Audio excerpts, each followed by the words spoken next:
నాథర్ దేవాలయంలో ఎన్నో రోజులు ఉండలేదు. జనం మూగుతున్నారని అక్కడి నుండి అరుణాచలేశ్వర దేవాలయం గోపురం అంతస్తులోకి మకా మార్చారు. అక్కడ ఎన్నో రోజులు ఉండలేదు. అక్కడ నుంచి దేవాలయ ప్రాంగణంలోనే ఉన్న కస్తూరిపతుల మటుకు చేరారు. కానీ అక్కడ కూడా ఒక వారం రోజుల కంటే ఎక్కువ ఉండలేదు. అక్కడి నుంచి ప్రవాళ పర్వతం పవనకుండ్రు మీదకు వెళ్ళిపోయారు. స్వామిని విడిచిపెట్టలేదు పళని. వారి నీడలాగే అంటిపెట్టుకుని ఉన్నాడు. గౌతముడు అహల్యని రాయికమ్మని శపించాడు. ఒక మహాపతివ్రత వాక్కు శాపమై గౌతముడి బుద్ధి నశించింది. తన శాప విముక్తికై గౌతముడు ఈ ప్రవాళ పర్వతం మీదనే తపస్సు చేశాడట. అరుణాచల శివ అరుణాచల శివ అరుణాచల శివ అరుణాచల అరుణాచల శివ అరుణాచల శివ అరుణాచల శివ అరుణాచల. ప్రవాళ పర్వతం మీద ఒక శివాలయం, ఒక గుహ, ఒక చిన్న తాటంకం ఉన్నాయి. భిక్షకి పళని పెడుతున్నాడు. తెచ్చిన దాన్ని స్వామి తను ఆరగిస్తారు. ఒక్కొక్కప్పుడు స్వామి కూడా పెడతారు భిక్షకి. స్వామి ఈ ప్రవాళ పర్వతం మీద ఉండగానే తల్లి అళగమ్మ అన్న నాగస్వామి వచ్చారు అక్కడికి. తల్లి కొడుకును చూసి 2 ఏళ్లు దాటింది. ఇప్పుడు చూడగానే తల్లి కడుపు బొగ్గుమంది. తుప్పులా పెరిగి జడలు కట్టుకుపోయిన జుట్టు, పొడుగ్గా పెరిగి వంకలు తిరిగిపోయిన గోళ్ళు, దుమ్ము కొట్టుకుపోయిన ఒళ్ళు, చిక్కి సెలిమైపోయిన శరీరం, పొట్టగోచి, ఇంగ్లీష్ చదువులు చదివి ఊళ్ళు ఏరతాడనుకున్న తన కొడుకు ఈ అవతారం. ఎవరేమన్నారని ఈ దుస్థితి కొని తెచ్చుకోవడం. హాయిగా ఇంటి పట్టున పడి ఉండక ఎండకి ఎండుతూ వానకి తడుస్తూ ఎందుకు ఈ చెట్టుని పుట్టిన పట్టుకు వేళ్లాడడం. హాయిగా 3 పూట్ల తింటూ కూర్చోక ఏం కర్మ వచ్చిందని ఈ అడుక్కు తినడం. అళగమ్మ బావురుమని ఏడ్చింది. కడుపు గడ్డం పట్టుకుని ఎకనైనా రా బాబు ఇంటికి పోదాం అంది. స్వామి నల్లరాయి శిల. తల్లిని ఇన్నాళ్లకు చూశాననే సంతోషం లేదు. రాళ్లు కరిగేటట్టు ఏడుస్తుంది కదా అన్న జాలి లేదు. నిశ్చలంగా కూర్చుని ఉన్నారు స్వామి. తల్లి కన్నీరు కట్టడం లేదు. ఎంత పాపం చేశానో, మీ నాన్నగారితో వెళ్ళిపోయాను కాదు, ఇన్ని కష్టాలు పడమని నా మొహన రాశాడు ఆ బ్రహ్మదేవుడు. నిన్ను ఈ వేళ ఇలా చూస్తానని ఎప్పుడైనా కలగన్నానా? ఇంకా ఎంత అనుభవించాల్సి ఉందో ఈ జన్మకి అంటూ తల్లి గోలెక్కవైంది. స్వామి అక్కడి నుంచి లేచి వెళ్ళిపోయారు. మళ్ళీ మొదలు అళగమ్మ ఏడుపు, గోల. అక్కడ వాళ్ళందరితో మొరపెట్టుకుంది. వాళ్ళ గుండెలు కరిగాయి గాని స్వామిలో చలనం రాలేదు. అప్పుడు భక్తులే, స్వామి ఈమె తమను కనిపించిన తల్లి, తల్లి కంటే వేరు దైవం లేదని మేము మీకు చెప్పాలా? అటువంటి తల్లి రాళ్ళు కూడా కరిగేటట్లు ఏడుస్తుంటే మీరేమీ పలకుండా ఉండడం ధర్మం కాదు. మీరు మౌనులు కాబట్టి మాట్లాడకపోతే పోనీయండి, ఆమెకేదైనా రాసి చూపండి అంటూ ఒక కాగితం పెన్సిల్ ఇచ్చారు. స్వామి ఇలా రాశారు: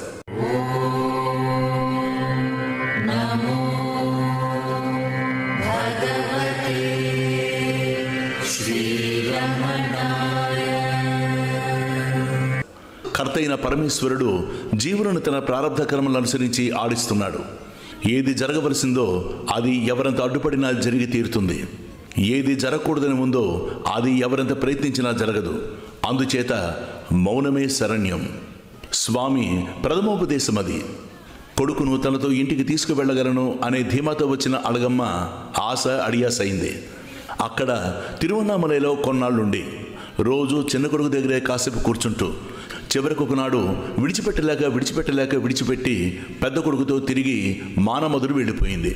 తమ వంశం వారికి ఎప్పుడో శాపం ఇచ్చిన సన్యాసిని తిట్టుకుంటూ చిన్న కొడుకుని అరుణాచలంలో అరుణాచలేశ్వరుడికే అప్పచెప్పి అళగమ్మ మానమధుడికి వచ్చిన తర్వాత ఏడాది తిరిగేసరికి పెద్ద కొడుకు నాగస్వామి సుమారు 25 ఏళ్లవాడు, మంచి ఉద్యోగం చేస్తున్నవాడు, నిండు యవ్వనంలో ఉన్నవాడు హరి అన్నాడు. అళగమ్మ తల్లి వ్యధను ఎవరు వర్ణించగలరు? ఏడ్చింది, వెక్కి ఏడ్చింది, గుండెలు బాదుకుంది, మొత్తుకుంది. చివరకు జీవశవమే కూర్చుంది. జీవుల ప్రారంభ కర్మానుసారమే పరమేశ్వరుడు ఫలితాలని మొట్ట చెబుతూ ఉంటాడని చిన్న కొడుకు చెప్పాడుగా. తన జన్మాంతరాల దుష్కర్మల ఫలితం తానుగాక మరెవరు అనుభవిస్తారు? వైరాగ్యం వృద్ధవుతున్న కొద్దీ దుఃఖాన్ని దిగమంగసాగింది అళగమ్మ. పాపం నాగస్వామి భార్య అంత చిన్నతనంలోనే వైధవ్యం, సంతానమైనా కలగలేదు. బిడ్డలను చూసుకుంటూ దుఃఖాన్ని దిగమింగుదామంటే నుదుట వ్రాసిన వ్రాల కన్నా కరదే 100 ఏళ్లు చింతించినన్. నన్ను చెరతీపుడు నన్ను కలువక విడుట ఇది మగదన మొక్కో అరుణాచల ఏటికి నిదుర నన్నిద నీకు న్యాయమా అరుణాచల. ఒకప్పుడు బ్రహ్మదేవుడికి విష్ణుమూర్తికి మధ్య గొప్ప వివాదం వచ్చింది. నేను గొప్ప అంటే నేను గొప్పని వాదించుకోవడం మొదలుపెట్టారు. వీరి తగువును ఎవరు తీర్చగలరు? వాదన తెగడం లేదు. ఇంతలో వాళ్ళిద్దరికీ మధ్య ఆకస్మికంగా ఆకాశాన్ని అంటుకుంటూ ఒక జ్యోతి స్తంభం లేచింది. ఆ అద్భుతాన్ని చూడగానే బ్రహ్మ విష్ణువులిద్దరూ దిగ్భ్రాంతి చెందారు. ఇలా ఎందుకు సంభవించిందో వారికి అర్థం కాలేదు. అంతలో వారికొక ఆలోచన తట్టింది. ఈ జ్యోతిస్తంభం యొక్క ఆద్యంతాలు కనుక్కోవాలని, ఎవరు కనుక్కుంటే వారు గొప్పవారని. సరేనంటే సరే అనుకున్నారు. విష్ణుమూర్తి వరాహ రూపం దాల్చి ఆదిని కనుక్కోవడానికి భూమిని తొలుచుకుంటూ వెళ్ళాడు. బ్రహ్మదేవుడు హంసరూపంలో అంతు కనుక్కోవడానికి ఆకాశానికి ఎగిరాడు. సంవత్సరాలు, యుగాలు, మన్వంతరాలు గడిచిపోయాయి. ఆ జ్యోతిస్తంభం ఆద్యంతాలు దొరకలేదు ఇద్దరికీ కూడా. ఒకనాడు బ్రహ్మదేవుడు ఒక మొగలి రేకు పడుతూ ఉండడం చూశాడు. దాన్ని ఆపి అడిగాడు, ఎక్కడి నుంచి వస్తున్నావని. ఎక్కడి నుంచో తెలియదు, కొన్ని యుగాలైంది, ఇలా పడుతూనే ఉన్నానంది ఆ మొగలి రేకు. బ్రహ్మదేవుడు ఆశ్చర్యపోయాడు. ఇంతలో తనింకా తన ఆశ్చర్యం నుంచి తేరుకోకుండానే ఒక కపిలగోవు వస్తూ ఉండడం చూశాడు. దాన్ని కూడా ఆపి మొగలి రేకును అడిగినట్టుగానే అడిగాడు. ఆ గోవు కూడా మొగలి రేకు చెప్పినట్టుగానే చెప్పింది. దాంతో ఆ జ్యోతిస్తంభం అంత చూడగలను అనే ఆశ బ్రహ్మదేవుడి కడిగంటూ పోయింది. వెంటనే బుర్రలో ఒక ఆలోచన తడుక్కుని మెరిసింది. ఆ మొగలి రేకుతోటి, ఆ కపిలగోవుతోటి, మీరు నాకు ఒక సహాయం చేయాలి. నేను విష్ణుమూర్తి పందెం వేసుకున్నాం. నేను జ్యోతిస్తంభం అంతం చూశానంటాను, అవునని మీరు సాక్ష్యం పలకాలి అన్నాడు. కొంచెం సందేహించిన బ్రహ్మదేవుడు అంతటి వాడు అడిగేసరికి కాదనలేకపోయాయి ఆ మొగలి రేకు, ఆ కపిలగోవు. తిరుగు ప్రయాణమై మళ్ళీ ఎన్నో యుగాల ప్రయాణం చేసి భూమి మీదకు దిగాడు బ్రహ్మదేవుడు. బ్రహ్మదేవుడితో పాటు మొగలి రేకు, కపిలగోవు కూడా దిగాయి. అప్పుడే విష్ణుమూర్తి కూడా అక్కడికి చేరాడు. విష్ణుమూర్తి తన ఓటమిని అంగీకరించాడు. అయితే నీకంటే నేనే గొప్పవాడిని. ఈ జ్యోతిస్తంభం అంతు చూసి మరీ వచ్చాను. కావలిస్తే ఈ మొగలి రేకుని, ఈ కపిలగోవుని అడుగు అన్నాడు బ్రహ్మదేవుడు. అవును, చూశాడు, నేను అప్పుడు అక్కడే ఉన్నా అని సాక్ష్యం పలికింది మొగలి రేకు. అవును చూశాడు అంటూ నోటితో చెప్పి, లేదులే అంటూ తోకాడించింది కపిలగోవు. వెంటనే ఆ జ్యోతిస్తంభం నుంచి ప్రత్యక్షమయ్యారు మహేశ్వరుడు రౌద్రాకారంతో.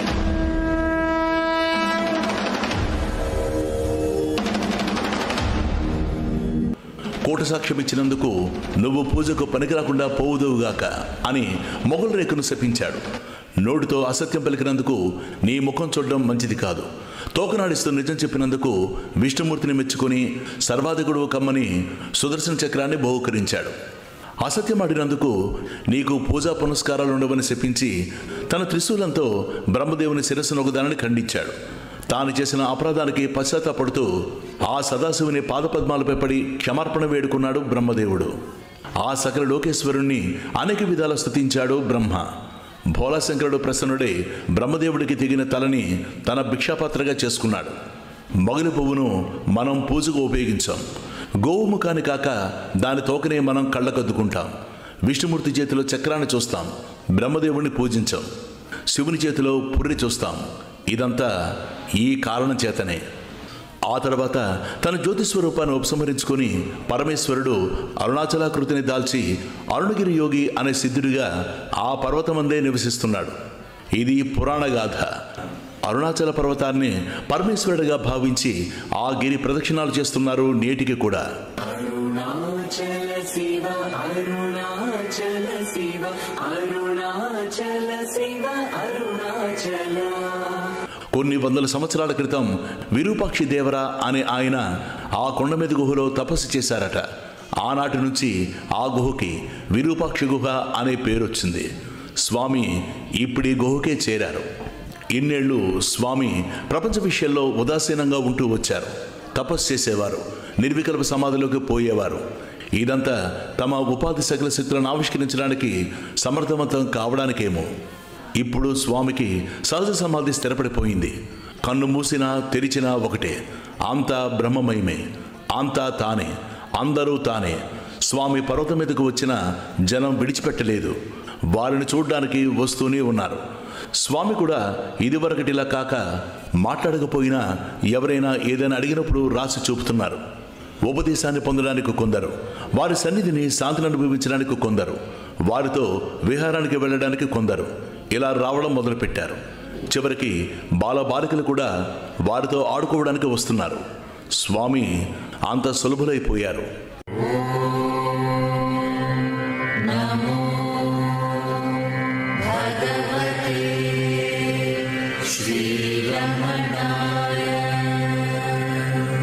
గంభీరం శేషయ్యర్ ఓవర్సేర్, కృష్ణయ్యర్ తమ్ముడు, గొప్ప రామభక్తుడు.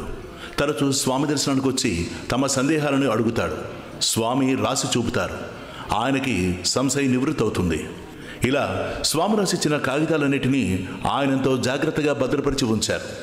కాలక్రమేణా విచార సంగ్రహం అనే పుస్తక రూపంలో వెలువడడం జరిగింది. గురుమూర్తంలో స్వామిని విడిచిపెట్టి వెళ్ళిన వద్దండి నాయనార్ మళ్ళీ 7 ఏళ్ల తర్వాత స్వామిని ఇక్కడ విరూపాక్ష గుహలో దర్శించుకొని తనకున్నదంతా అర్పించుకొని గురుదక్షిణగా 100 రూపాయలు ఇచ్చారు. ఆ డబ్బు స్వామికెందుకు? వారు ఆ పైకాన్ని ముట్టలేదు. నాయనార్ తిరిగి తీసుకోడు. దాన్ని శేషయ్యర్కి ఇచ్చి స్వామి కార్యానికి ఉపయోగించమన్నారు. కొన్నేళ్ల తర్వాత ఎవరో స్వామిని స్తుతిస్తూ రాసిన రచన ఆ గుహలో దొరికింది. అది చాలా బాగుందని నాయనార్ ఇచ్చిన డబ్బుతో దాన్ని ముద్రించారు. మణి అయ్యర్, స్వామి మొదట్లో ఒకే స్కూల్లో ఒకే క్లాస్లో చదువుకున్నారు.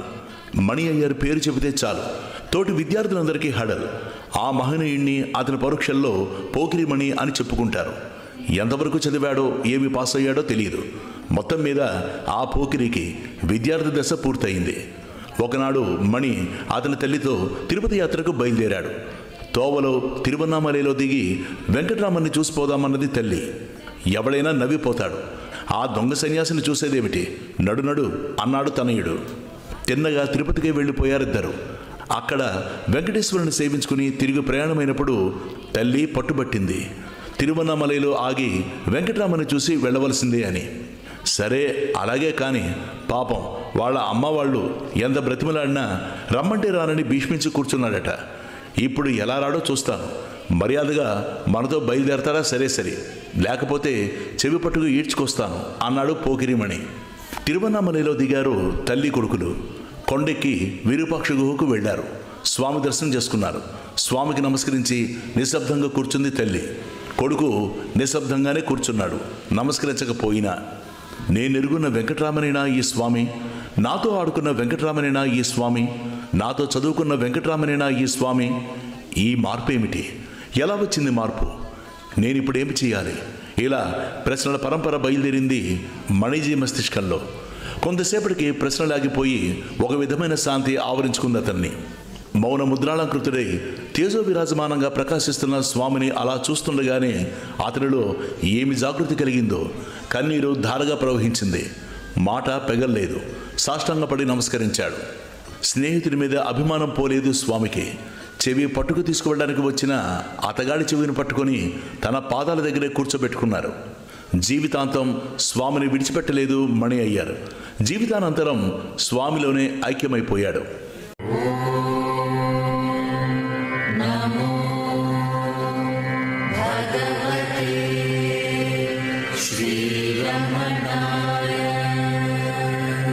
శివప్రకాశం పిళ్ళై విఘ్నేశ్వర భక్తుడు, పట్టభద్రుడు.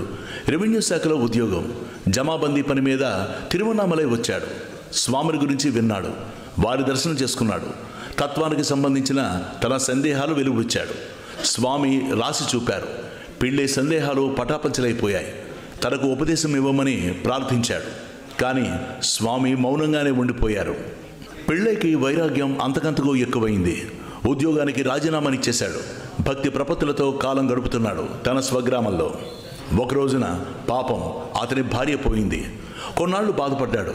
ఆ తర్వాత తను మళ్ళీ పెళ్లి చేసుకోవడమా మానడమా అనే సందిగ్ధావస్థలో పడ్డాడు. తను ఇంకా యువకుడే. ఎటు నిర్ధారణ చేసుకోలేని స్థితిలో చేసుకోమంటావా వద్దంటావా? నువ్వు చేసుకోమంటే చేసుకుంటాను, వద్దంటే మానేస్తాను. నీ సమాధానం ఈ కాగితం మీద రాసిస్తే సరే సరే, లేదా నాకు తిరువన్నామలై వెళ్ళడం తప్పనిసరి అవుతుంది అని రాసి ఆ కాగితాన్ని తన ఇష్టదైవం వినాయకుడి ముందు పెట్టాడు. పెట్టి ఆ రాత్రి నిశ్చింతగా నిద్రపోయాడు. తన పూచి తీరిపోయినట్టు. తెల్లవారింది. బొజ్జగణపయ్య ఏమి రాశారో చూద్దామని ఆ కాగితాన్ని విప్పి చూశాడు. పెట్టింది పెట్టినట్టుగానే ఉంది. పిళ్ళైకిగా తిరువన్నామలైకి వెళ్ళక తప్పలేదు. పిళ్ళై వచ్చి విరూపాక్ష గుహలో స్వామిని దర్శించాడు. తను వచ్చిన పని మరిచిపోయాడు.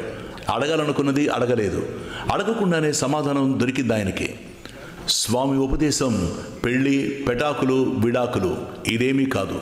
విచారణ, ఆత్మ, అనుభూతి ఈ మూడింటినే వారు నొక్కి వక్కాణిస్తున్నారు.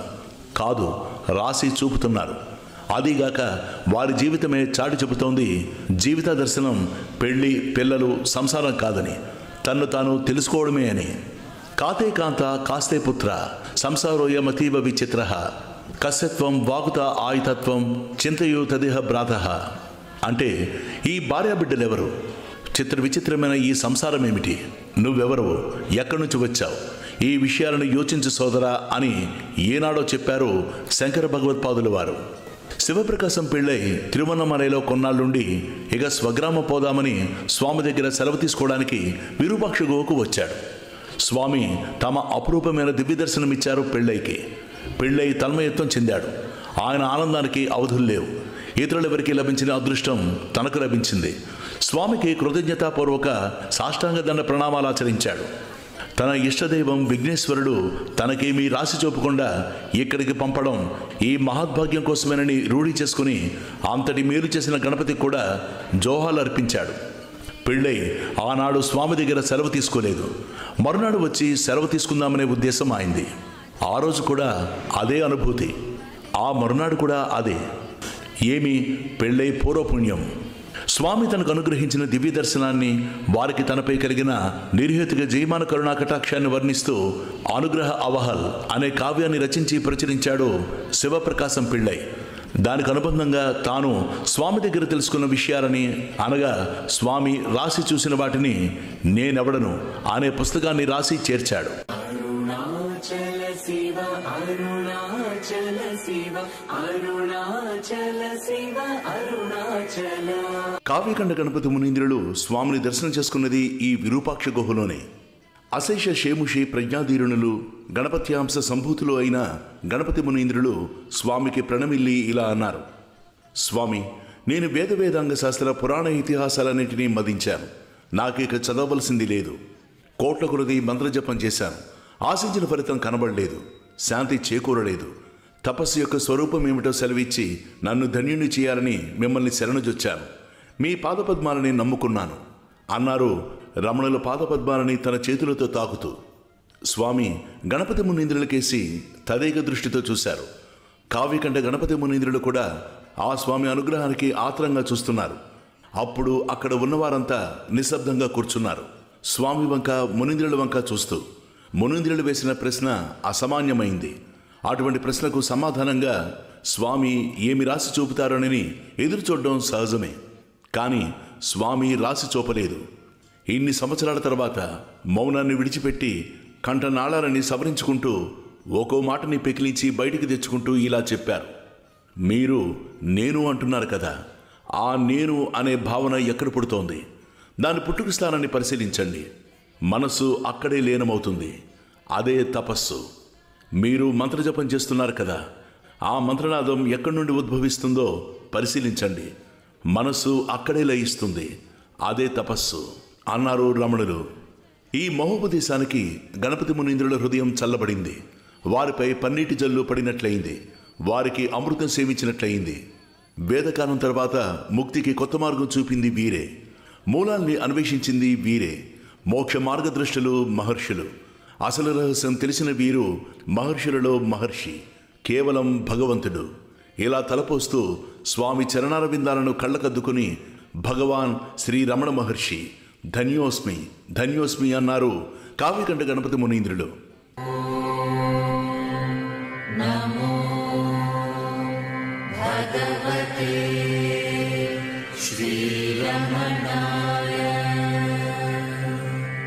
అప్పుడే ఆసువుగా రమణ పంచకమును చెప్పి కీర్తించారు.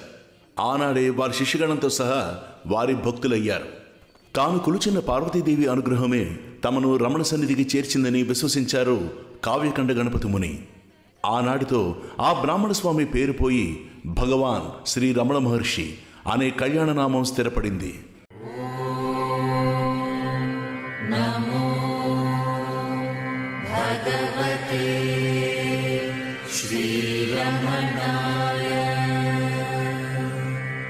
అదే జగ్విదితమైంది. అంతేకాదు గణపతి మునీంద్రులు తమ దివ్య దృష్టితో రమణుడు శివకుమారుడైన కుమారస్వామి అవతారమును గ్రహించి లోకానికి వెల్లడించారు. రమణుడు కాదనలేదు. వారొకప్పుడు ఒక శ్లోకం రచించారు వినాయకుడి మీద.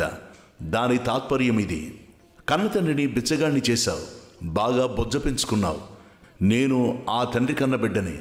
కాకుంటే నువ్వు ముందు పుట్టావు, నేను తర్వాత పుట్టాను. అందుచేత నన్ను కూడా ఓ కంట కనిపెట్టు అని ఆ పద్యం భావన. దీన్ని బట్టి వారు స్వయంగా చెప్పుకున్నట్టే కదా తాను కుమారస్వామి అవతారమన్నది. అయితే ఎవరు భగవంతుడు? శివుడా, శివకుమారుడా? వీరిలో భేదమేముంది? కుమారస్వామి తన తండ్రైన ఈశ్వరుడికే తత్వాన్ని ఉపదేశించాడట. ఇప్పుడు రమణుడై తన అన్న గణపతి అంశను జన్మించిన గణపతి మునీంద్రులకు ఉపదేశించడంలో ఆశ్చర్యమేముంది? కావ్యకండ గణపతి మునీంద్రులు బ్రాహ్మణ స్వామిగా మారిన వెంకట్రామన్ను భగవాన్ శ్రీ రమణ మహర్షిగా మార్చారు. ఓం నమో భగవతే శ్రీ అరుణాచల రమణాయ. ఓం నమో భగవతే శ్రీ అరుణాచల రమణాయ. ఓం నమో భగవతే. ఒకనాడు తెల్లవారుగట్ల గణపతి మునీంద్రులు శిష్యగణ సమేతులై శ్రీ రమణ భగవాన్ సన్నిధిని కూర్చొని ప్రార్థన మొదలుపెట్టబోతున్నారు. అంతలో ఒక అద్భుత దృశ్యం. భగవాన్ చుట్టూ కాంతిపుంజం. ఆ కాంతిలో భగవాన్ నవకోటి మన్మథాకారం. 6 నక్షత్రాలు ప్రత్యక్షమై 6 సార్లు ముద్దు పెట్టుకోవడం, తర్వాత అవి భగవాన్లోనే లీనమైపోవడం. ఈ అపూర్వ సంఘటనను తిలకించిన అక్కడి వారంతా తన్మయత్వం చెందారు. శ్రీరమణుల దివ్య దర్శనం లభించగానే మునీంద్రులు భగవాన్ని శ్లోకాష్టకం చేసి స్తుతించారు. వారు తమ దివ్య దృష్టితో చూసి రమణుడు శివకుమారుడైన కుమారస్వామి అని చెప్పినది ఇప్పుడు రుజువైందందరికీ. మనం పురాణాల్లో చదివిన కుమారస్వామి జన్మ వృత్తాంతాన్ని అదొక పుక్కిటి పురాణ కథలే అని నెట్టిపారేయాలా? ఇప్పుడు ఈ ఉదంతాన్ని కూడా ఒక కట్టుకథలే అని కొట్టిపారేయాలా? అలా ఎలా చేయగలం? ఇది యుగ యుగాల నాటి మాట కాదు. ఎప్పుడో కైలాసంలో జరిగింది కాదు. నిన్న మొన్నటి చరిత్ర. తిరువన్నామలైలో అరుణాచల పర్వతం మీద ఉన్న విరూపాక్ష గుహలో జరిగింది. గణపతి మునీంద్రులు వారి శిష్యులు ప్రత్యక్షంగా చూశారు. ఒకనాడు భగవాన్ నిమిరనేత్రుడే కూర్చున్నారు. బాహ్య దృష్టిలోకి అప్పుడే వచ్చారు. అంతర్యానుభవం ఇంకా విడిచిపెట్టలేదో ఏమో. నేనెవరిని? ఆకాశానికంటూ పెరిగిపోయిన నేనెవరిని? ఈ భూన భోంతారాలన్నీ నా కంటి ప్రదేశం చుట్టూ పరిభ్రమిస్తున్నాయి. ఎందుచేత అన్నారు. అక్కడే ఉన్న గణపతి మునీంద్రులు చేతులు జోడించి, భగవాన్, నీవు శివకుమారుడైన కుమారస్వామివిగాక మరెవరివి అని అధర్వణ వేదంలోని స్కంద సూక్తం చేసి స్తుతించారు. స్కందుడు, కార్తికేయుడు, షణ్ముఖుడు, సుబ్రహ్మణ్యుడు మొదలైన పేర్లున్న ఉన్నాయి కదా కుమారస్వామికి. రమణ కథలోకి ఇంకా ప్రవేశించలేదు కదా. తిరువత్తయ్యూరు వినాయకుడు ఆలయంలో గణపతి మునీంద్రులు 18 రోజులు దీక్షను ఆరంభించారు. దీక్ష పూర్తి కాకుండానే వారికేదో చిక్కు తటస్థించింది.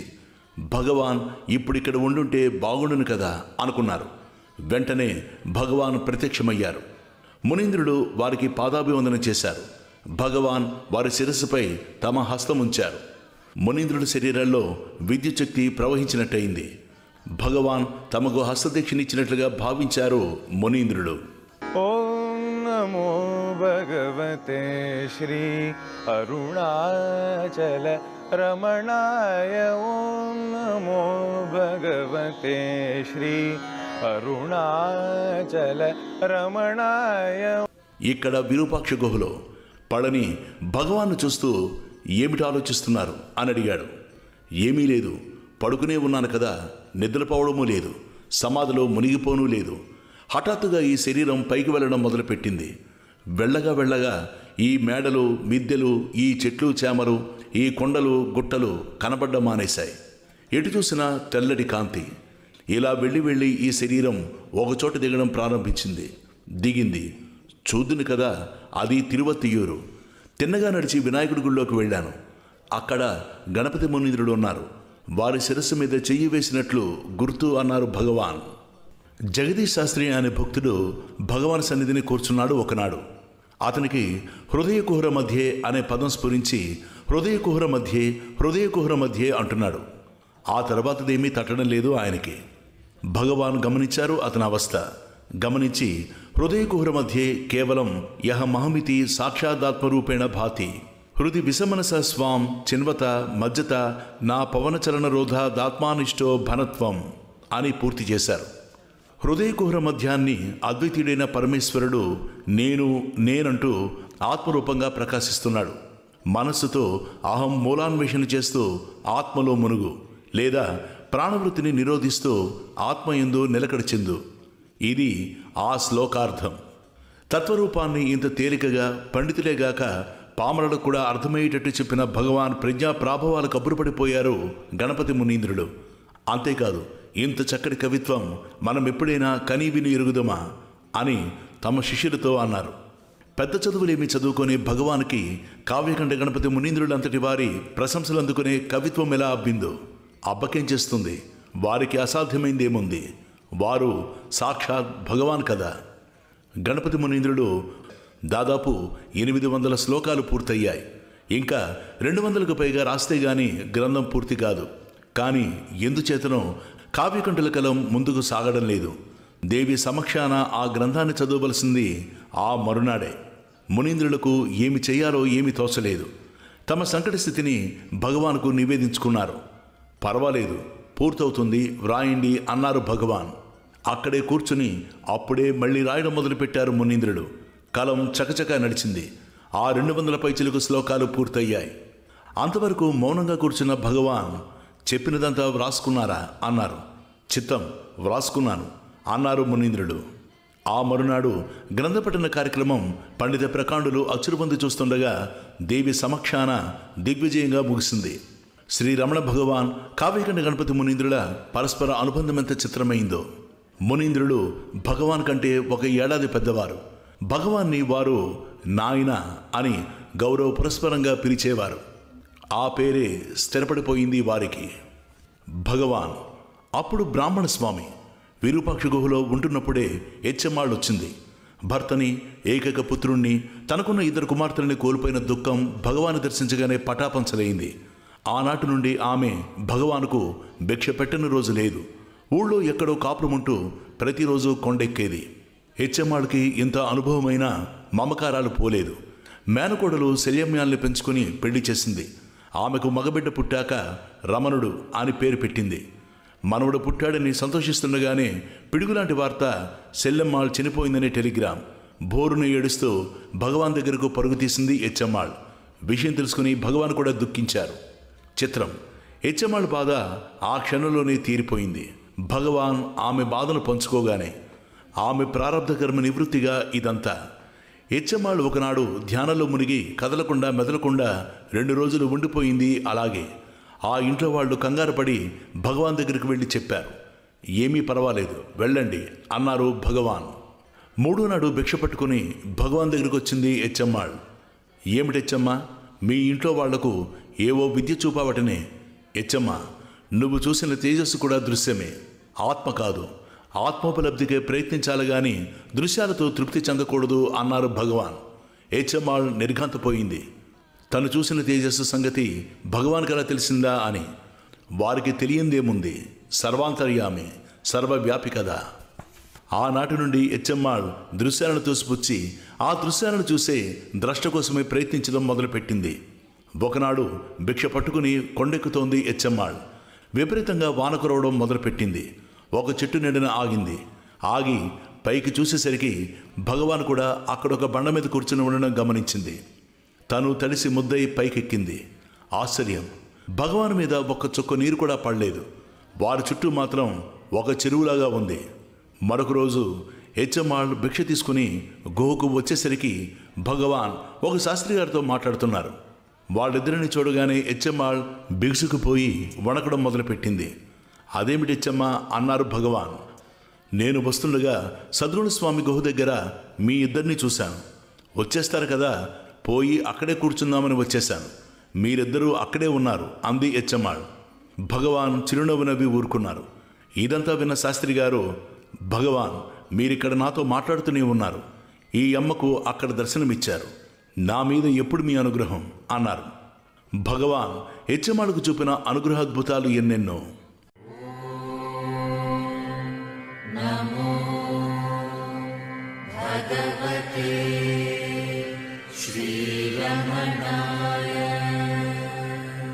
రామస్వామి అయ్యర్ ఒక పెద్ద ఉద్యోగి, రమణ భక్తుడు.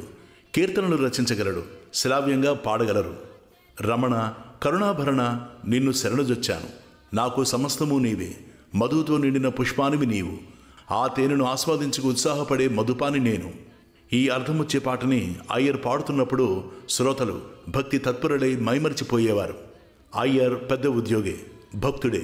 ఆయన కర్మనెవరు తప్పించగలరు? ఆయనకి అపరిమితమైన అజీర్ణ వ్యాధి. గుక్కడి గంజి మాత్రమే తాగినా అది అరగదు. తన రోగ విముక్తికి ఎన్ని వేల రూపాయలు ఖర్చు పెట్టాడో ఏమీ లాభం లేకుండా పోయింది. ఒక భక్తురాలు పిండి వంటలతో సహా భోజనం తయారు చేసి తెచ్చింది కొండ మీదికి ఒకనాడు. అయ్యర్ అప్పుడు అక్కడే ఉన్నాడు. ఆయన కూడా భోజనానికి కూర్చోమన్నారు భగవాన్. తన అజీర్ణ వ్యాధుల గురించి చెప్పుకున్నాడు ఆయన. పర్వాలేదులే, భోంచేయి అన్నారు భగవాన్. భగవాన్ మీద భారం వేసి కడుపు నిండా తిన్నారు అయ్యర్. గుక్కడు గంజి కూడా అరగని అయ్యర్ ఆ విందు భోజనం వాతాపజీర్ణమైపోయింది. ఆయన వ్యాధి ఏమైందో ఆనాటి నుంచి ఆయన జీవితాంతం అజీర్ణంతో బాధపడలేదు. రమణ స్మరణ మానలేదు. విరూపాక్ష గుహ విరూపాక్ష మఠం వారిది. విరూపాక్ష దేవర సమాధి దర్శనార్థం భక్తులు వస్తూ ఉంటారు. ఆ భక్తుల దగ్గర రుసుం వసూలు చేసుకోవడానికి ఒక ఏజెంట్ను ఏర్పాటు చేశారు.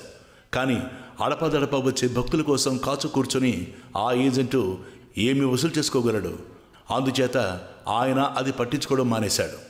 భగవాన్ ఈ విరూపాక్ష గుహకు చేరేనాటి నుంచి భక్తులు వేనవేలుగా రావడం మొదలుపెట్టారు. ఏజెంట్కి ఇది మంచి తరుణం. పన్ను వసూలు చేయడం మొదలుపెట్టాడు. భగవాన్కి ఇది నచ్చలేదు. భక్తి మీద కూడా పన్ను విధించడమా అనుకుని బయట ఉన్న చింత చెట్టు కింద కూర్చున్నారు గుహను వదిలిపెట్టి. బాగా డబ్బు మరిగిన ఏజెంటు ఊరుకోలేదు. తోవలోనే కాసి వసూలు చేయడం మొదలుపెట్టాడు. భగవాన్కి ఇది తెలిసి కొంచెం దూరంలో ఉన్న సద్గురుస్వామి గుహకు వెళ్ళిపోయారు. ఇక భక్తులు అక్కడికి రాసాగారు. విరూపాక్ష గుహ ప్రాముఖ్యం తగ్గిపోయింది. ఏజెంట్ వెళ్ళి భగవాన్ కాళ్ళ మీద పడ్డాడు. పన్ను వసూలు చేయనని వాగ్దానం చేశాడు. మళ్ళీ విరూపాక్ష గుహకు వచ్చారు భగవాన్. విరూపాక్ష గుహ విరూపాక్ష మఠం వారిది. విరూపాక్ష దేవర సమాధి దర్శనార్థం భక్తులు వస్తూ ఉంటారు. ఆ భక్తుల దగ్గర రుసుం వసూలు చేసుకోవడానికి ఒక ఏజెంట్ను ఏర్పాటు చేశారు. కానీ అడపదడప వచ్చే భక్తుల కోసం కాచు కూర్చొని ఆ ఏజెంటు ఏమి వసూలు చేసుకోగలడు? అందుచేత ఆయన అది పట్టించుకోవడం మానేశాడు. భగవాన్ ఈ విరూపాక్ష గుహకు చేరేనాటి నుంచి భక్తులు వేనవేలుగా రావడం మొదలుపెట్టారు. ఏజెంట్కి ఇది మంచి తరుణం. పన్ను వసూలు చేయడం మొదలుపెట్టాడు. భగవాన్కి ఇది నచ్చలేదు. భక్తి మీద కూడా పన్ను విధించడమా అనుకుని బయట ఉన్న చింత చెట్టు కింద కూర్చున్నారు గుహను వదిలిపెట్టి. బాగా డబ్బు మరిగిన ఏజెంటు ఊరుకోలేదు. తోవలోనే కాసి వసూలు చేయడం మొదలుపెట్టాడు.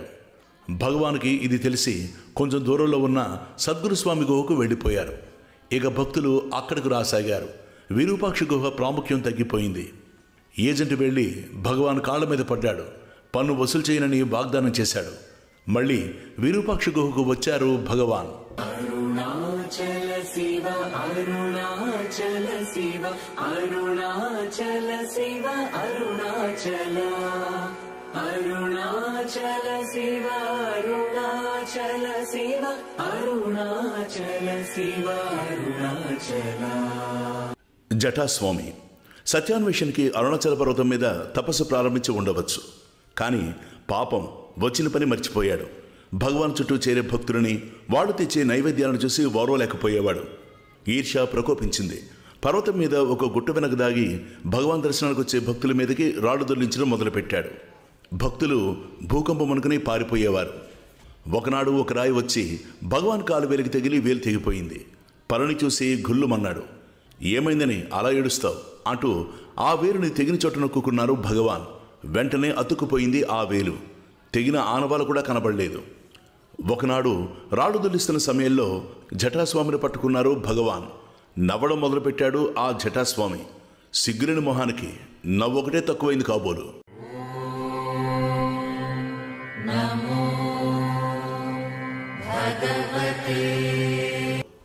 ఇంకో స్వామి, ఈయన పేరు బాలానంద స్వామి. యువకుడు, బంగారం లాంటి ఛాయ, అత్యంత ఆకర్షణీయమైన ముఖవర్చస్సు. ప్రస్థానత్రయాన్ని అనగా ఉపనిషత్తులు, బ్రహ్మసూత్రాలు, భగవద్గీత చదివాడు.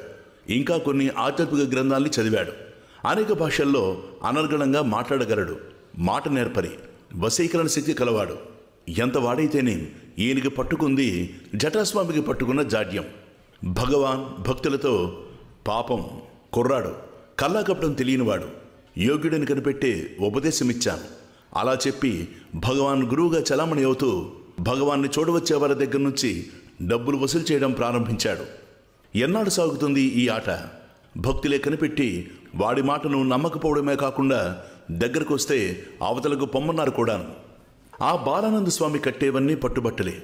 వాటిని భగవాన్ ఉంటున్న గుహలోనే పెట్టుకునేవాడు. ఒకనాడు భగవాన్ స్నానానికి అవతలకు వెళ్ళగా చూసి ఆ బట్టలను బయటకు పారేశాడు పళని. బాలానందుడు చూసి పళనిని కొట్టి భగవాన్ రాగానే ఆ పళనిగాడిని ఇక్కడి నుంచి పంపిస్తావా లేదా అని గర్జించాడు. భగవాన్ ఏమీ మాట్లాడలేదు. బాలానందుడు కోపాన్ని ఆపుకోలేక భగవాన్ మీద ఉమ్మేశాడు. భగవాన్ చెల్లించలేదు. కానీ అక్కడున్న భక్తుడొకరు కర్రపుచ్చుకున్నాడు. బాలానందుడు పలాయనం చిత్తగించాడు. తిన్నగా రైల్వే స్టేషన్కి వెళ్ళి మొదటి తరగతి పెట్టెలో ఎక్కి కూర్చున్నాడు దర్జాగా. అక్కడ ఆగి ఉన్న రైల్లో టికెట్ కొనలేదు. అంతటి గొప్ప స్వామి టికెట్ కొనడమంత అపరాధం చేస్తాడా? ఎక్కడికి వెళ్ళినా ఎంత తప్పించుకుందామని చూసినా వాడికి ఆనాడు రాసిపెట్టి ఉన్న దేహశుద్ధి తప్పలేదు. బాలానందుడి ఎక్కిన పెట్టెలో వయసులో ఉన్న భార్యాభర్తలు మాత్రమే ఉన్నారు. ఆ యువకుడికేదో ఆజ్ఞాపించాడు బాలానందుడు. అతను నిర్లక్ష్యం చేశాడు. బాలానందుడు కోపోద్రిక్తుడై లేచి నుంచున్నాడు. శపించేవాళ్ల ఫోజు పెట్టి, ఈ కులుకురాడి మత్తులో నేను చెప్పింది వినిపించలేదా నీకు? చూడు నిన్నేం చేస్తానో అన్నాడు. ఏం చేసేవాడో గాని ఈలోపుగానే ఆ యువకుడు కాలు చెప్పు తీసుకుని ఎడాపెడా వాయించాడు. శ్రీ శ్రీ శ్రీ బాలానంద స్వామీజీ మహారాజ్కి ఆ చెప్పు దెబ్బలు తప్పలేదు. భగవాన్కి ఈ స్వాముల పీడ ఇంకా వదలలేదు. ఒక మహాస్వామి వచ్చి, దేవుడు నాకు కలలో కనబడి నీకు దత్తాత్రేయ మహామంత్రోపదేశం ఇవ్వమన్నాడు అన్నాడు. నాకు కూడా దత్తాత్రేయుడు కనిపించి కలలో కనబడి ఉపదేశం పొందవలసిందే అంటే తప్పకుండా పొందుతా అన్నారు భగవాన్. మహాస్వామి ఉగ్రుడైపోయాడు. కానీ ఏమి చేయగలడు? ఏమీ చెయ్యలేక భగవాన్ మీద విషప్రచారం మొదలుపెట్టాడు. అయినా ఆ మహాస్వామికి బాగుపడే రోజులున్నాయి కాబోలు. ఒకనాడు తను ఒంటరిగా ఉన్నప్పుడు భగవాన్ ప్రత్యక్షమై మోసపోకు అని చెప్పి వెంటనే అంతర్ధానమయ్యారు. మహాస్వామికి జ్ఞాననేత్రం తెరుచుకుంది. పరుగు పరుగున విరూపాక్ష గుహకు వచ్చి భగవాన్ పాదాలపై పడి క్షమాభిక్ష వేడుకున్నాడు. బుర్ర గురిగించుకున్నా, జడలు పెంచుకున్నా, కాషాయం కట్టుకున్నా, గోచి మాత్రమే పెట్టుకున్నా, ఎన్ని రకాల వేషాలు వేసినా స్వామి కాలేడు. అవన్నీ కోటి విద్యలు కూటి కొరకే. మరి ఎవరు నిజమైన స్వామి?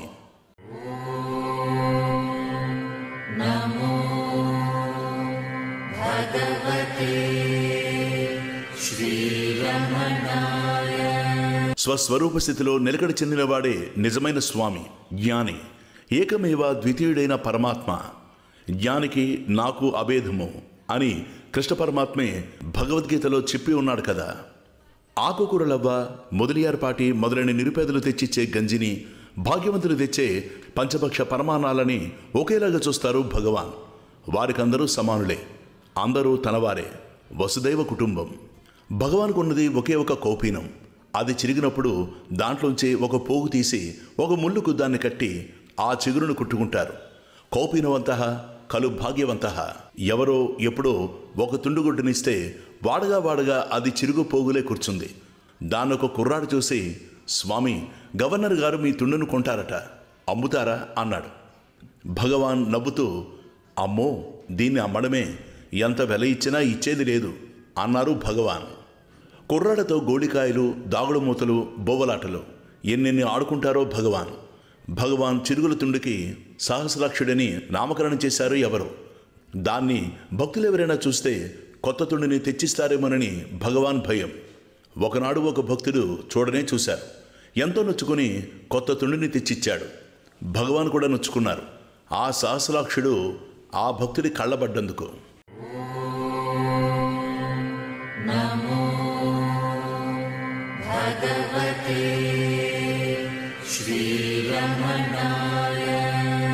హంఫ్రీస్ పాశ్చాత్యుడు. వెల్లూరులో అసిస్టెంట్ పోలీస్ సూపరింటెండెంట్గా ఉద్యోగంలో చేరడానికి భారతదేశం వచ్చాడు. బొంబాయి చేరగానే జబ్బుపడి హాస్పిటల్లో ఉన్నాడు కొన్నాళ్ళు. వెల్లూరు వచ్చిన తర్వాత తెలుగు నేర్చుకోవాలని ఒక మాస్టర్ని పెట్టుకున్నాడు. ప్రప్రథమంగా ఆ మాస్టర్ని చూసి చూడగానే, మిమ్మల్ని బొంబాయిలో చూశాను కదా అన్నాడు. ఆ మాస్టారు ఎప్పుడు బొంబాయి వెళ్ళలేదన్నారు. సంభాషణను అంతటితో ముగించాడు హంఫ్రీస్. మరునాడు మళ్ళీ ఇక్కడెవరైనా మహాత్ములు ఉన్నారా అని అడిగాడు హంఫ్రీస్. నాకు తెలియదు అన్నారు మాస్టర్. అదేమిటండి అలాగంటారు? పొద్దుట లేవగానే మీ గురువుగారిని చూశానే, వారు మహాత్ముల్లానే నాకు తోచింది. నా దగ్గర కూర్చొని ఏదో చెప్పారు, కానీ నాకు అర్థం కాలేదు అన్నాడు హంఫ్రీస్. హంఫ్రీస్కు అతీంద్రియ శక్తులు ఉన్నట్టు అనుమానపడ్డారు మాస్టర్. కొన్ని ఫోటోలు తెచ్చి హంఫ్రీస్ను చూడమన్నారు. హంఫ్రీస్ చూస్తూ చూస్తూ ఒక ఫోటోను గుర్తించి, ఇరుగో వీరే మీ గురువు గారు, నేను ఈ ప్రొద్దుట చూసింది వీరినే అన్నాడు. మాస్టర్కి ఒప్పుకోక తప్పలేదు. ఆ ఫోటోలోని కావ్యకంఠ గణపతి మునీంద్రులే వారి గురువు గారు. హంఫ్రీస్కి ఒకనాటి రాత్రి కలొచ్చింది. తెల్లవారిన తర్వాత తనకు కలలో కనపడిన దృశ్యాన్ని ఒక బొమ్మ గీసి చూపాడు మాస్టర్కి. ఆ బొమ్మలో ఉన్నది విరూపాక్ష గుహ, శ్రీ రమణ భగవాన్, గణపతి మునీంద్రుడు. అప్పుడు హంఫ్రీస్కు భగవాన్ గురించి, మునీంద్రుల గురించి విశదంగా చెప్పారు మాస్టర్. ఒకనాడు భగవాన్ని దర్శించారు హంఫ్రీస్. వారిని చూడగానే భక్తజనుల్ని ఉద్ధరించడానికి దేహదారి అయి దివి నుండి భూమికి దిగి వచ్చిన పరమాత్మగా భావించారు వారిని. హంఫ్రీస్కు అతీంద్రియ శక్తులున్నాయి కదా. భగవాన్ను పరమాత్మగా గుర్తించడానికి అతీంద్రియ శక్తులు అవసరం లేదు, చూడగల కళ్ళుంటే చాలు.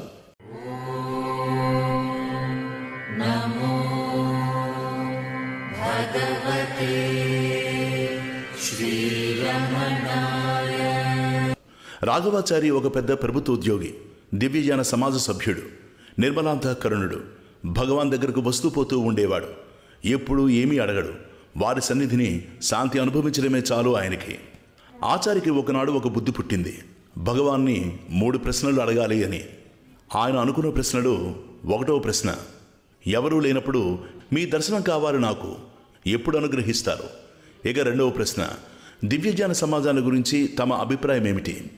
ఇక 3వ ప్రశ్న, అర్హుణ్ణి తోస్తే నాకు తమ నిజరూపం చూపండి అనుకుని ఎప్పట్లాగే భగవాన్ దర్శనానికి వెళ్ళాడు. అప్పుడు భక్త బృంద పరివేష్టితులే ఉన్నారు భగవాన్. రాఘవాచారి వచ్చిన కాసేపట్లోనే భక్తులు ఒకరికొకరు బయటకు వెళ్ళిపోయారు. అడగక్కర్లేకుండానే ఆయన మొదటి ప్రశ్నకు సమాధానం దొరికింది. ఎప్పుడో కాదు, అప్పుడే అనుగ్రహించారు భగవాన్. ఆచారికి ఏకాంత దర్శనం. 2వ ప్రశ్న కూడా అడగలేదు ఆయన. అడుగుదామనుకుంటూ ఉండగానే, మీరు దివ్యజ్ఞాన సమాజ సభ్యులు కాబోలు, ఆ సమాజం మంచి పనే చేస్తోంది అన్నారు భగవాన్. అడుగుదామనుకున్న 2 ప్రశ్నలకి అడగకుండానే జవాబులు లభించినందుకు ఆశ్చర్యపోయారు ఆచారి. 3వ కోరికను కూడా తమంతటి తామే తీరుస్తారేమోనని నిశ్శబ్దంగా కూర్చున్నాడు. కానీ భగవాన్ అటువంటి పని ఏమీ చేయలేదు. అప్పుడిక అడగక తప్పలేదు ఆయనకి. అర్జునుడికి కృష్ణ పరమాత్మ విశ్వరూప సందర్శనం లభించింది. నాకు తమ నిజరూపం చూడాలని ఉంది, అర్హుణ్ణి తోస్తే అనుగ్రహించండి అని భగవాన్ని ప్రార్థించాడు. భగవాన్ సూటిగా ఆచార్య కళ్ళలోకి చూశారు. ఆయన కూడా భగవాన్ని చూస్తుండగానే భగవాన్ భౌతిక శరీరం అదృశ్యమైపోయింది. ఆకాశం, అక్కడొక తెల్లని మబ్బు, అందులో నుండి దుర్నిరీక్షమైన కాంతిపుంజం. చూడలేక కళ్ళు మూసుకున్నాడు ఆచారి. కొంతసేపటికి కళ్ళు తెరిచేసరికి భగవాన్ యథాస్థానంలో యథాప్రకారమే కనబడ్డారు. తను చూసింది భగవాన్కు విన్నవించుకోగా, మీరు చూసినది ఒక దృశ్యం మాత్రమే, నాకు రూపం లేదు, ఆత్మకు నామరూపాలు లేవు అన్నారు భగవాన్. ఒక సందర్భంలో భగవాన్ తమ గురించి ఇలా చెప్పుకున్నారు: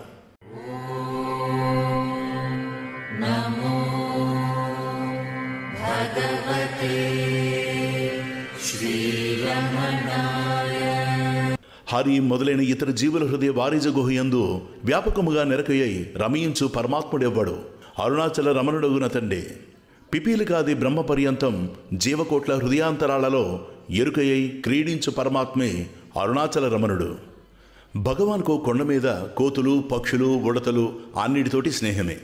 అక్కడ తేళ్లని, పాములు కూడా చంపనయ్యరు. ఈ కొండ వాటి రాజ్యం, మన వాటి అతిథులు అంటారు. అంతేకాదు, అవి కూడా మనవలే కర్మశేషాన్ని తీర్చుకోవడానికి వచ్చాయి అంటారు. పక్షులు వారి చేతుల మీదుగా ఆహారాన్ని తీసుకుంటాయి, వారి దోసిట్లో నీళ్లు తాగుతాయి. ఉడతలు అంతే. ఒక కాకి తన పిల్లను భగవాన్ రక్షల్లో పెట్టిపోయింది. వారు ఆ పిల్లకు స్వహస్తాలతో ఆహారం పెట్టేవారు. పులులు, చిరుతలు కూడా ఆ రోజుల్లో కనబడేవి. భక్తులు భయపడి గుహలోకి పారిపోయేవారు. భగవాన్కేమీ భయం, వారక్కడే ఉండేవారు. వాళ్ళు చూస్తూనే వాటి దారిన అవి పోయేవి. మమాత్మ సర్వభూతాత్మ. పులి అనగానే ఒక మిత్రుడు చెప్పిన విషయం గుర్తుకొచ్చింది. ఒక పరమాత్ముడు శిష్య బృందంతో సహా అడవి మార్గాన్ని వెడుతున్నాడట. అలా వెడుతుండగా గాండ్రిస్తూ ఒక పులి ఎదురైందట. శిష్యులు గడగడా వణికిపోయారట. మీకొచ్చిన భయమేమీ లేదు, నేనున్నానుగా, నా చుట్టూ నుంచోండి అన్నాడట ఆ మహాత్ముడు. అటువంటి మహాత్ములు లక్షోపలక్షలు. భగవాన్ ఎటువంటి వారో సంభవామి యుగే యుగే. పెద్దపులి గాండ్రింపులని, కోతి కిచకిచలని అర్థం చేసుకోగలరు భగవాన్. వాటితో మాట్లాడగలరు కూడా. ఒకప్పుడు పెద్దపులి గాండ్రించినప్పుడు భక్తులు గజగజ వణికిపోయారు. భయమెందుకు, వారొక సిద్ధులు నన్ను చూడాలని వచ్చారు అన్నారు భగవాన్. నమ్మశక్యం కాదంటాం మనం. కోతుల్లో రాజులు, రాజ్యాలు, రాయభారాలు, యుద్ధాలు ఉంటాయి. వాటి వివాదాలు విని తీర్పు చెప్పి రాజీ చేస్తారు భగవాన్. మనిషి పెంపకంలో ఉండి మనిషితో స్నేహంగా ఉండిన కోతులు వెలివేస్తాయి మిగతా కోతులు. కానీ భగవాన్ విషయంలో మాత్రం వాటికి పట్టింపు లేదు.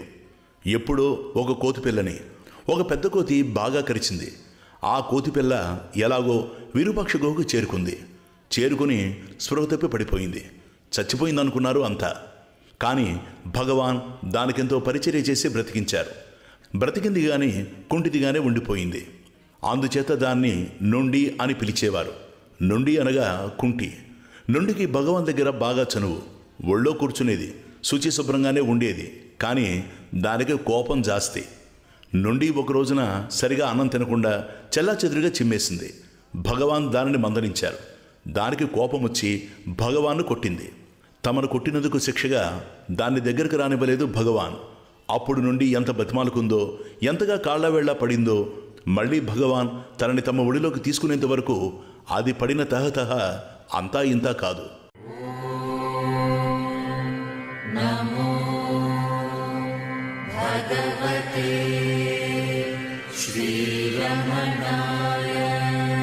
ఒకనాడు భగవాన్ భక్తులు గిరి ప్రదక్షిణ చేస్తున్నారు.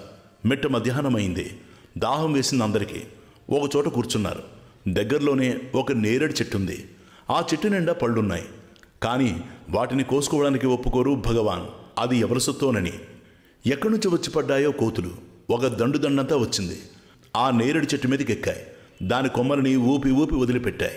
నేల మీదకి బోరెడు పళ్ళు రాలాయి. రాలిన పండును ఒక్కదాన్ని కూడా ముట్టుకోలేదు ఏ కోతి. ఎలా వచ్చాయో అలాగే వెళ్ళిపోయాయి. చూసారా వాటి కృతజ్ఞత?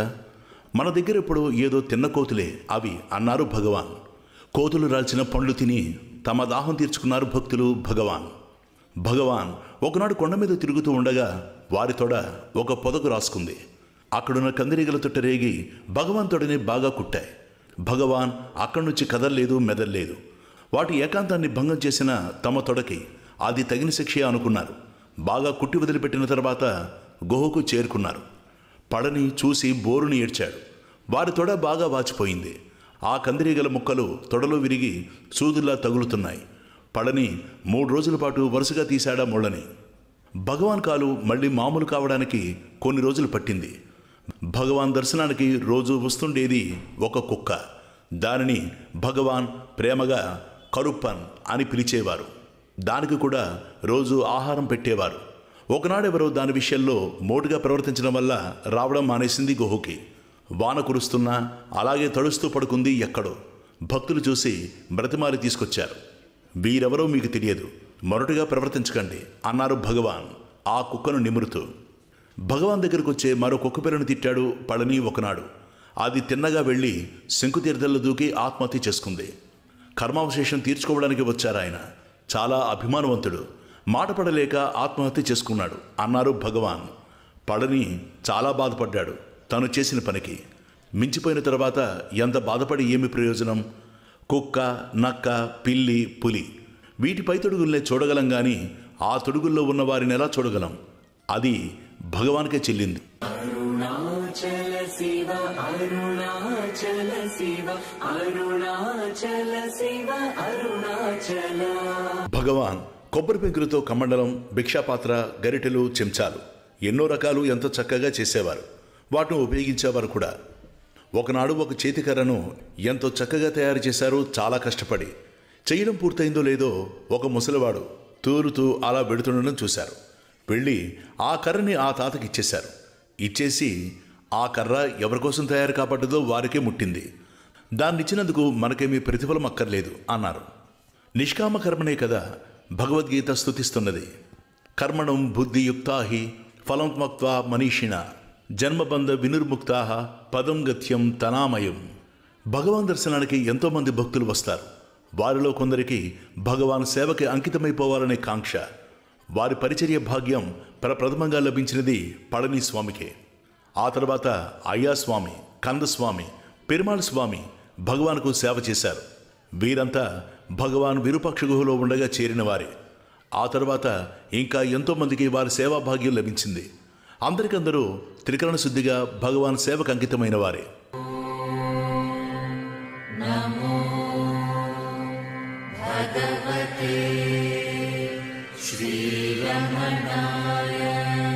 వాసుదేవ శాస్త్రి సద్బ్రాహ్మణుడు, మధుర స్వభావుడు. భగవానుకు 32 సంవత్సరాలు నిండిన సందర్భంలో వారి జయంతిని జరపాలని తలపెట్టారు. పుట్టినరోజు నాడైనా పుట్టినందుకు ఏడవక పుట్టినరోజు అంటూ ఏదో వేడుక చేయాలని ఉబరాట పడతారెందుకు? ఆ వేళైనా నేనెవరిని, ఎక్కడి నుంచి వచ్చాను అనే విచారణ చేయకూడదా? జనన మరణాలు లేని ఆత్మలో ఆత్మగా మిగిలిపోయిన రోజే నిజమైన పుట్టినరోజు అన్నారు భగవాన్. వారంటే మాత్రం భక్తులు వింటారా? చెయ్యాలంటే చెయ్యాలన్నారు, చేసేశారు. ఆనాటి నుంచి శ్రీరమణ జయంతి మహోత్సవాలు జరుగుతూనే ఉన్నాయి. భగవాన్కు ప్రతిరోజు తప్పక భిక్ష తెచ్చేది హెచ్చమ్మాళ్ళు ఒక ఆమె. మిగతా వాళ్ళు తెచ్చినప్పుడు తెచ్చేవారు, లేనప్పుడు లేదు. 10 మంది తెచ్చిన రోజులు ఉన్నాయి, ఒక్కరు కూడా తేని రోజులు ఉన్నాయి. హెచ్చమ్మాళ్ళు తప్ప భగవాన్ పరిచారకులు అప్పుడు అక్కడున్న భక్తులు తెచ్చిన భిక్షను సమంగా తినేవారు. తమకొక మెతుకు ఎక్కువ పెట్టినా ఒప్పుకునేవారు కాదు రమణులు. అలా పెట్టారా ఆ పూట భోంచేసేవారు కాదు. అందుచేతే భక్తులకి పరిచారకులకి భగవాన్ ఎడల ఎంత ప్రత్యేకత చూపించాలని ఉన్నా మొదటికే మోసం వస్తుందేమోనని జడిసి ఊరుకునేవారు. ఒకరోజు భిక్ష ఎక్కువగా వస్తుంది, ఒక రోజున అసలే రాదు. అందుచేత భగవాన్ పరిచారకులు రోజు ఊళ్ళోకి భిక్షకు వెళ్ళడం మొదలుపెట్టారు. భగవాన్ పరిచారకులని తెలిస్తే అందరికందరూ భిక్ష పెట్టేవాళ్లే. ఇది కనిపెట్టి ప్రతి బైరాగి, ప్రతి సన్యాసి భగవాన్ పరిచారకుడిననే చెప్పుకునేవాడు. పెరుమాళ్ స్వామి ఈ దొంగ సన్యాసుల నాటకం కనిపెట్టేశాడు. వీళ్ళ ఆట కట్టించాలని భగవాన్ దగ్గరికి వెళ్ళి తమకొక గీతం రాసిమ్మని ఆ గీతాన్ని పాడుకుంటూ భిక్షకు పెడతామని అర్థించాడు. భగవాన్ అలాగే రాసిచ్చారు. ఆనాటి నుంచి ఆ గీతాన్ని పాడుకుంటూ వచ్చిన బృందాన్నే భగవాన్ పరిచారకులుగా గుర్తించి భిక్ష వేసేవారు.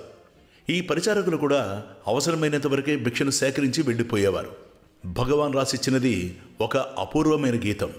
దాని పేరు అక్షరమణమాల, అనగా వివాహ సమయంలో వధువు వరుణ మెడలో వేసే పూలమాల. అందులో నాయకుడు అరుణాచలుడు, నాయిక శ్రీ రమణ భగవాన్. అరుణాచల శివ అరుణాచల శివ అరుణాచల శివ అరుణాచల. పూలహారం పట్టుకుని నాయకుడిని ప్రార్థిస్తుంది నాయిక తనను స్వీకరించమని. ఒకప్పుడు ముగ్ధ, ఒకప్పుడు ప్రౌఢ, మరొకప్పుడు విరహిణి, ఈ విధమైన రూపాలు చాలుస్తుంది నాయిక. నాయకుడికి నాయక ప్రార్థనను మన్నించక తప్పలేదు. నాయిక నాయకుని మెడలో ఆ పూలహారాన్ని వేస్తుంది. ఆనాటి వెంకట్రామన్ ఈనాడు అమ్మాయిగా మారి అరుణాచలుడనే అబ్బాయి గారిని పెళ్ళాడాడు. అక్షరమాలకు పల్లవి: అరుణాచల శివ అరుణాచల శివ అరుణాచల శివ అరుణాచల, అరుణాచల శివ అరుణాచల శివ అరుణాచల శివ అరుణాచల. ఈ గీతల్లో 108 చరణాలున్నాయి. అందులో కొన్ని: అరుణాచలమనుచు స్మరించు వారల అహము నిర్మూలింతు అరుణాచల, నిన్ను ధ్యానించే వారి అహంకారాన్ని రూపుమాపుదు అని ఒక అర్థం. అరుణాచల శివ అరుణాచల శివ అరుణాచల శివ అరుణాచల, అరుణాచల శివ అరుణాచల శివ అరుణాచల శివ అరుణాచల, అరుణాచలమనుచు స్మరించు వారల అహము నిర్మూలింపు అరుణాచల. నేనంటూ వేరే లేకుండా చేశాయి, నేనే నీవై నీవే నేనే ఉండిపోదాం అని ఇంకొక అర్థం. అళక సుందరముల వలె చేరి నేను నీ ఉందమ భిన్నమై అరుణాచల. భగవాన్ తల్లి పేరు అళగమ్మ, తండ్రి పేరు సుందరమయ్యారు. నా తల్లిదండ్రులు ఉన్నంత అన్యోన్యంగా ఉందామని ఒక అర్థం. అళగు అంటే సౌందర్యం, సుందర అన్న సౌందర్యమే. సౌందర్యంలో సౌందర్యం కలిసిపోతే ఏర్పడేది కూడా సౌందర్యమే. అటువంటి సౌందర్యంగా ఏకమైపోదామని ఇంకొక అర్థం. అళగు సుందరముల వలె చేరి నేను నీ ఉందమ భిన్నమై అరుణాచల. వల నుంచి భక్తుల పరిమార్చు నిన్ను కట్టుకుని ఎట్లు జీవింతు అరుణాచల.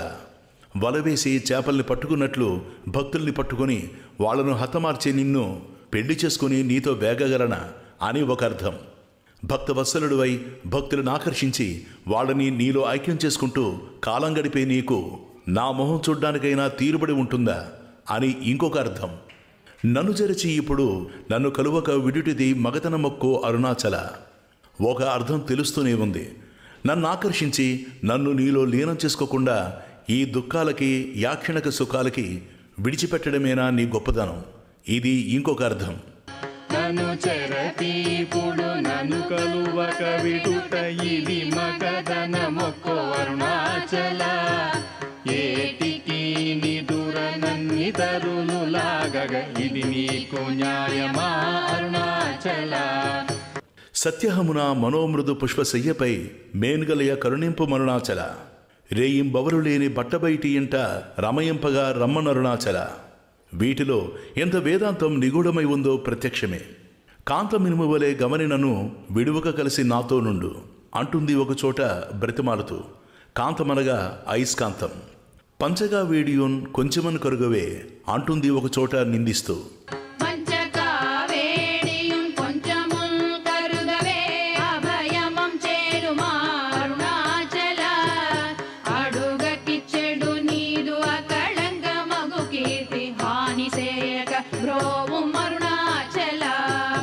అడుగుకి చెరునీరు నకలంబగు కీర్తి హానిసేయక ప్రోవు అంటుందొక చోట గడుస్తానాన్ని ప్రదర్శిస్తూ. చేరకున్నను మేను నీరుగా కరిగి కన్నీటి రేయి నసింతు ప్రోవు అంటుందొక చోట గడుస్తానాన్ని ప్రదర్శిస్తూ. దైవమనుచు నిన్ను దరిచేరగా నన్ను పూర్ణనాశమనర్చితి అంటుందొక చోట చెబుతూ. ఇలా రంగుల హరివిలులా ప్రకాశిస్తుంది అక్షరమణమాల.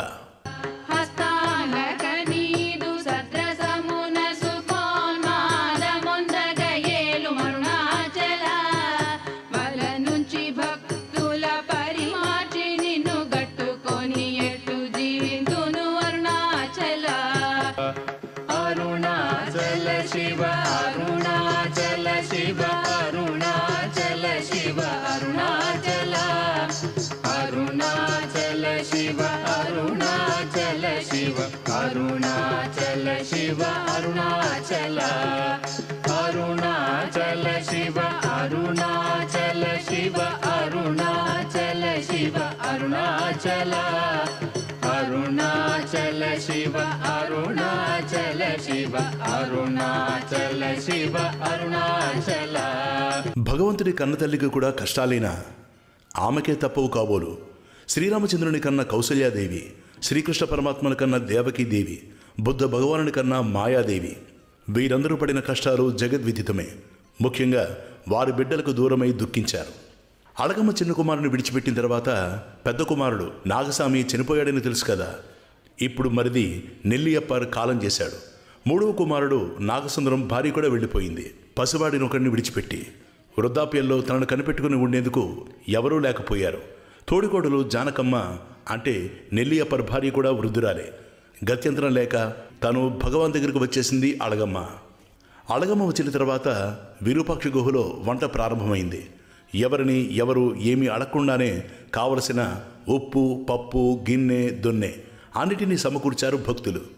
ఒక రోజున అప్పడాలు చేయడం మొదలుపెట్టింది అళగమ్మ. భగవాన్ తల్లికి సాయంగా వెళ్ళారు. పాట పాడుతూ అప్పడాలు వత్తసాగారు. అప్పడమొత్తి చూడు అది తినినప్పుడే నీ ఆశ వీడు. అప్పడమొత్తి చూడు ఈ భూమిలోన నేమరి తిరుగగ సద్బోధనందుడవు సద్గురునాథుడు చెప్పక చెప్పేడు తత్వమగు సమము గొప్పది లేనట్టి ఒక మాట చెప్పున. అళగమ్మ భగవాన్ దగ్గర ఉంటున్న ఆమెకు తన మూడో కొడుకు ఆఖరివాడు నాగసుందరం మీద ధ్యానం పోతూనే ఉంది. భార్య పోయింది, ఒంటరివాడైపోయాడు. పాపం ఎలా ఉంటున్నాడో అంటూ ఉంటుంది. భగవాన్ భక్తులకు ఆయన మానామధురిలో నాగసుందరాన్ని కలుసుకోవడం తటస్థించినప్పుడు మీ అమ్మగారు నిన్నెప్పుడూ తలుచుకుంటూ ఉంటారు. వృద్ధురాలైంది కదా, అందుచేత తన అవసాన సమయంలో కుమారులిద్దరి దగ్గర ఉండాలని కోరుకుంటున్నారు. పోనీ నువ్వు కూడా అక్కడికే వెళ్ళరాదా? ఒంటరివాడివి. ఇక్కడేం చేస్తావు అన్నాడు. నాగసుందరానికి జీవితం దుర్భరంగానే ఉంది. ముఖ్యంగా భార్య గతించిన తర్వాత కొడుకు పసికందు తన చెల్లెడి దగ్గర ఉన్నాడు. బొత్తిగా ఏకాకైపోయాడు. ఇప్పుడు తల్లికి కూడా తన మీద బెంగగా ఉన్నట్లు తెలుసుకున్నాడు. ఇక కాలయాపన చేయకుండా తిరువన్నామలై చేరాడు. తల్లిని చూశాడు. తనకొక విధమైన తృప్తి కలిగింది. ఆమె హృదయం చల్లబడింది. భగవానుకు పాదాభివందనం చేశాడు. అయితే నాగసుందరం గుహలో కాపురం పెట్టలేదు. భక్తుల్లో ఒక భక్తుల్లాగే వచ్చిపోతున్నారు. ఊళ్ళో ఒక సత్రంలో మకాం, తిండి కూడా అక్కడే కొన్నాళ్ల పాటు. భగవాన్ బోధామృతాన్ని గ్రోలి వైరాగ్యం పెరిగి కాషాయ వస్త్రాలు ధరించి భిక్షాటన మొదలుపెట్టాడు. భక్తులకి ఇది నచ్చలేదు. వారి తల్లి అళగమ్మాల్ అందరికీ వండి పెడుతోంది. ఇంతమంది తింటూ ఉండగా లేనిది కన్న కుమారుడు ఇంకొకడు తింటే తరిగిపోతుందా? భక్తులు తెచ్చిచ్చే సామాగ్రి సమృద్ధిగానే ఉంటుంది కదా.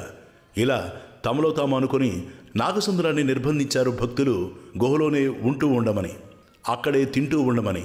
నాగసుందరం ఒప్పుకోక తప్పలేదు. విరూపాక్ష గుహ చాలడం లేదు.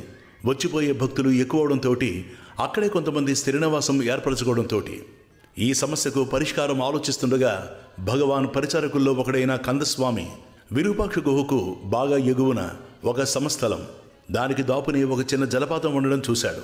చూసి ఊరుకోలేదు. అక్కడ ఒక ఇల్లు కట్టాడు. అందులో 2 గదులు, ఒక వంటిల్లు ఉన్నాయి. ముంగిట నీడనిచ్చే ఒక మహావృక్షం ఉంది. గొప్పగా తయారైంది. మొత్తం మీద ఆశ్రమం. దీనికి స్కందాశ్రమం అని పేరు పెట్టారు. ఆ పేరు పెట్టడానికి 2 కారణాలున్నాయి. ఒకటి, భగవాన్ స్కందుని అంటే కుమారస్వామి యొక్క అవతారం కాబట్టి. 2, ఇతరులు కొంత సహాయం చేసిన కందస్వామి సంస్కృతంలో స్కందస్వామి ఎనలేని శ్రమ కోర్చి నిర్మించాడు కాబట్టి. భగవాన్ మకాం స్కందాశ్రమానికి మారింది. భగవాన్తో పాటు భక్త బృందమంతా కూడా చేరింది అక్కడికి. విరూపాక్షి గుహ ఖాళీ అయిపోయింది. అయినా ఆ గుహని, భగవాన్ తపస్సు చేసిన ఇతర స్థలాలని ఈనాటికి భక్తులు దర్శిస్తున్నారు. వీటినే కాదు, భగవాన్ జన్మించిన తిరుచుళ్ళిలోని సుందర మందిరం, భగవాన్ మృత్యానుభవాన్ని పొందిన మృత్యుంజయుడైన మధురలోని గృహం, ఇవి కూడా యాత్రా స్థలాలయ్యాయి.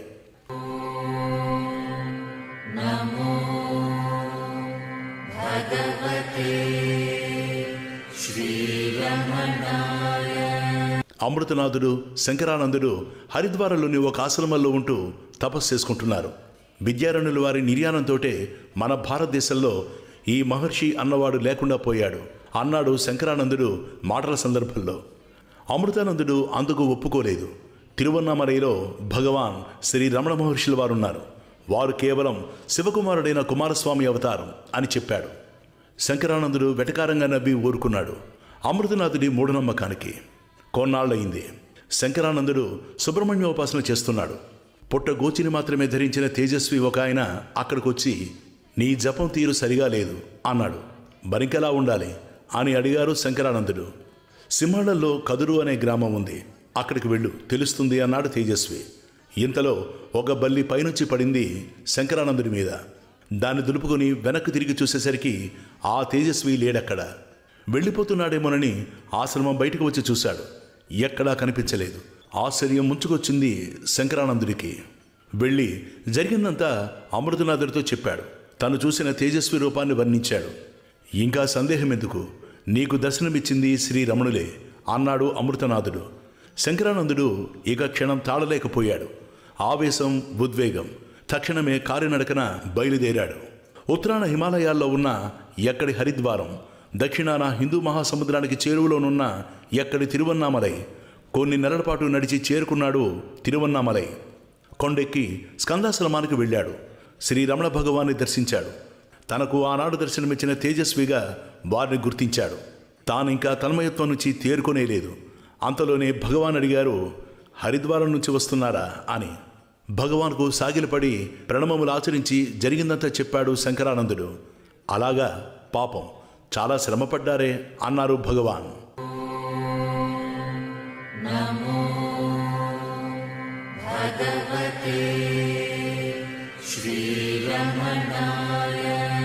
శంకరానందుడు ఆ తర్వాత శ్రీరమణాష్టకం, శ్రీరమణాష్టోత్తర శతనామావళి రచించాడు. స్కందాశ్రమం ముందున్న మహావృక్షం నీడన ఆ చెట్టు చుట్టూ కట్టిన గట్టు మీద కూర్చుంటూ ఉంటారు భగవాన్. దినదినము అక్కడికొక పెద్ద త్రాచుపాము వచ్చి పడగ విప్పి భగవాన్ పాదాల ముందు కాసేపుండి వెళ్ళిపోతుంది. ఆశ్రమంలో నెమళ్ళు 2 ఉన్నాయి అక్కడ. అవి పురివైపి నృత్యం చేస్తున్నప్పుడు పాము కూడా పడగవైపి ఆడుతుంది. నెమలి, పాము సహజ శత్రువులు. భగవాన్ సమక్షంలో తమ శత్రుత్వాన్ని విస్మరిస్తాయి. స్కందాశ్రమానికి ఒక కుక్కపిల్ల వచ్చింది. ఎంత తరిమినా పోలేదు. భగవాన్ చూశారు. దాన్నేమి చెయ్యొద్దని దగ్గరికి తీసుకున్నారు. కమల అని పేరు పెట్టారు. అది ఆశ్రమంలోనే పెరిగింది. దాని మొదటి కాన్పు ఎంతో ముచ్చటగా జరిగింది. పురిటి స్నానం చేయించారు, పుణ్యావచనం చేయించారు, పసుపు కుంకుమలు పెట్టించారు. ఇదంతా భగవాన్ ఆధ్వర్యంలోనే. కమల ఏటేటా కన్నది. దాని సంసారం చాలా పెద్దదైంది. కమల ఎవరో భగవాన్ ఒక్కరికే తెలియాలి. భగవాన్ స్కందాశ్రమంలో ఉండగానే వారి పరిచారక వర్గంలో మరొక 2 చేరారు. కుంజస్వామి, రామస్వామి. వీరిద్దరూ కూడా ఇతర పరిచారకులకు ఎంత మాత్రం తీసుకొని భక్తి తత్పరులు, సేవాపరాయణులు. బాలకృష్ణుడు యశోదకెన్నో నిదర్శనాలు చూపాడు తాను భగవంతుణ్ణి అని. నోరు తెరిచి సమస్త చలాచల ప్రాణకోటితో నిండిన భువన భాండాలని సైతం చూపించాడు. తన బాలుడు భగవంతుడే అని తాత్కాలికంగా నమ్మిన మళ్ళీ వెంటనే మాయకు లోబడి తన బిడ్డగానే భావించింది యశోద. ఇక్కడ కూడా అదే చిక్కొచ్చి పడింది. భగవాన్ ఒకసారి జ్యోతిరూపంగా దర్శనమిచ్చారు తల్లి అళగమ్మకి. మరోసారి మెడ నిండా పాములతో నాగభూషణుడిగా దర్శనమిచ్చారు. అప్పటికి మాత్రం తన కుమారుడు భగవంతుడే అనుకుంది. కానీ ఆ తర్వాత మామూలే, వాడు నా కొడుకు, నేను వాడి తల్లిని అని. భగవాన్ని 9 మాసాలు మోసి కన్నది అళగమ్మ. కానీ భగవానికి అందరిలాగే ఆమె కూడా ఒక బిడ్డ. అందరి మీద చూపే అనురాగమే గాని ఆధిక్యతనేమి చూపరు. ఆమె బాధపడుతుంది. పడితే పడని అంటారు భగవాన్. అందరినీ అంత ప్రేమగా చూసే నా కొడుక్కి నా మీదెందుకో అంత కక్ష అనుకుంటూ ఉండేది అళగమ్మ. ఎన్నాళ్లకు అర్థమైంది అళగమ్మకి భగవానికి రక్త సంబంధం ప్రసక్తి లేదని, వారికందరూ సమానుడే అని, వారు సకల చరాచర సమహిత నర్తయ్యని. భగవాన్ని సముచితంగా అర్థం చేసుకున్న తర్వాత ఆమెకి నేను భగవాన్ తల్లి అనే అహంకారం నశించింది. అందుకే కదా భగవాన్ ఆమెను నిర్దాక్షిణ్యంగా చూడవలసి వచ్చింది. సామ, దాన, భేద దండోపాయాలను ఉపయోగిస్తాడు భగవంతుడు తన బిడ్డలని తన దగ్గరకు తీసుకురావడానికి. భగవాన్ జాతిమత కులభేదాలు పాటించరు. అళగమ్మ పూర్వాచార పరాయణురాలు. తల్లి మూఢనమ్మకాలు, అర్థం లేని ఆచారాలు మాన్పించడానికి ఎంతో పాటుపడ్డారు. నీ మడిబట్టునెవరో తాకారంటారు భగవాన్. అళగమ్మ మళ్ళీ బట్ట తడిపి ఆరేసుకుని స్నానం చేస్తుంది. ఆ గిన్నెను ముట్టుకున్నా ఎలాగా, మాలవాడు తెచ్చి అక్కడ పెట్టాడిప్పుడే అంటారు భగవాన్. అళగమ్మ మళ్ళీ స్నానం చేస్తుంది. పాపం వయసు మడిన తల్లి రోజుకి ఎన్ని మార్లని స్నానం చేయగలదు. ఎవరో చెప్పారు భగవాన్ నిత్యశుచి, వారిని తాకితే చాలు, వేరే స్నానం చేయనక్కర్లేదని. అప్పటి నుండి అలా చేయడం ప్రారంభించింది. అళగమ్మకు ఉల్లిపాయలు, మునక్కాయలు వగైరా నిషిద్ధం. ఈ పిచ్చిబోహలను పోగొట్టాలని భగవాన్ ప్రయత్నం. అమ్మ, ఈవేళ ఆశ్రమంలో ఉల్లిపాయలు, మునక్కాయలు తప్ప మరింకేవీ లేవు. తిన్నావో నువ్వు స్వర్గానికి వెళ్ళేటప్పుడు ఉల్లిపాయ పర్వతాలు, మునగ మహారణ్యాలు అడ్డొస్తాయి. ఎలాగమ్మా అనేవారు. ఎన్నో విధాల ప్రయత్నించారు భగవాన్ తల్లి మూఢనమ్మకాలు పోగొట్టడానికి. చివరికి ఆ మూఢనమ్మకాలు పోయాయి ఆవిడికి. అళగమ్మ పూర్తిగా మారిపోయింది. భగవాన్ ఆమెను దిద్దవలసిన రీతిగా తీర్చిదిద్దారు. భగవాన్ తల్లిననే తన ప్రత్యేకతను విస్మరించింది. ఇప్పుడు ఆమె భగవాన్ భక్తులలో భక్తాగ్రగణ్య. భగవానికి సంపూర్ణ శరణాగతి చెందింది. కర్తవ్య నిర్వహణ ఆచరిస్తూ ఉదాసీనురాలుగా ఉంటోంది.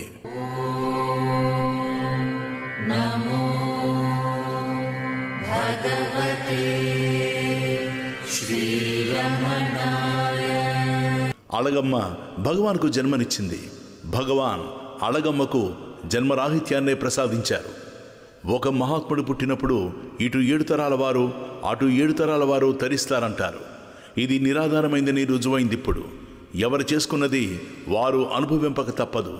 చేసుకున్న వారికి చేసుకున్నంత మహదేవా అన్నారు. పాపం చేసినా పుణ్యం చేసినా ఆ పాప పుణ్యఫలాల్ని అనుభవించడానికి మళ్ళీ పుట్టవలసిందే. పాపం లేసమాత్రం చెయ్యకుండా అంతా పుణ్యాన్ని మూటగట్టుకున్న ఆ పుణ్యఫలాన్ని అనుభవించడానికి కూడా జన్మ ఎత్తవలసిందే. ఇక జన్మరాహిత్యానికి ఒకటే ముందు, నిష్కామ కర్మ.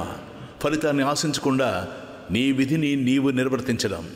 ముందు ముందు ముసలితనం వచ్చాక తీరుబడిగా చేసుకోవచ్చులే జపమో తపమో, ఇప్పుడెలా వీలవుతుంది అనుకోవడం అవివేకం.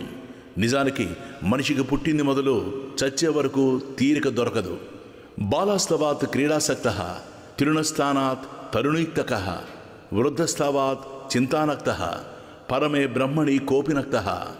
ఇవి ఏనాడో చెప్పారు ఆదిశంకరుడు. భగవాన్ మాతృదేవి నిర్యాణ వార్త ఊరంతా వ్యాపించిపోయింది. వేలాది మంది తమ శ్రద్ధాంజలి ఘటించడానికి వచ్చారు. అళగమ్మ మృతదేహాన్ని కొండ దిగువన పాలితీర్థానికి తీసుకొచ్చారు. అక్కడొక రావి చెట్టు నీడలో గొయ్యి తవ్వి మృతదేహాన్ని అందుంచి విభూతి, కర్పూరం ఇంకా అనేక పరిమళ ద్రవ్యాలని ఆ దేహం మీద పోసి పూడ్చి దాని మీద ఇటుకలతో సమాధి కట్టారు. అదే సమయానికి కాశీ నుంచి అక్కడికి వచ్చిన వారెవరో ఒక లింగాన్ని ఇచ్చారు. దానిని అమ్మ సమాధి మీద ప్రతిష్ఠ చేశారు. గణపతి మునీంద్రులు దానికి మాతృభూతేశ్వరుడు అని నామకరణం చేశారు.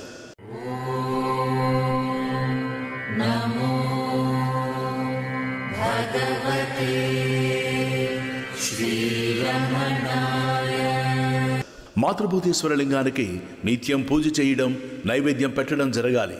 కానీ అది నిర్జన ప్రదేశం, చిట్టడవి. రాత్రులు చిరుతపురుడు కూడా తిరుగుతూ ఉంటాయి. ఏదేమైనా తప్పదు.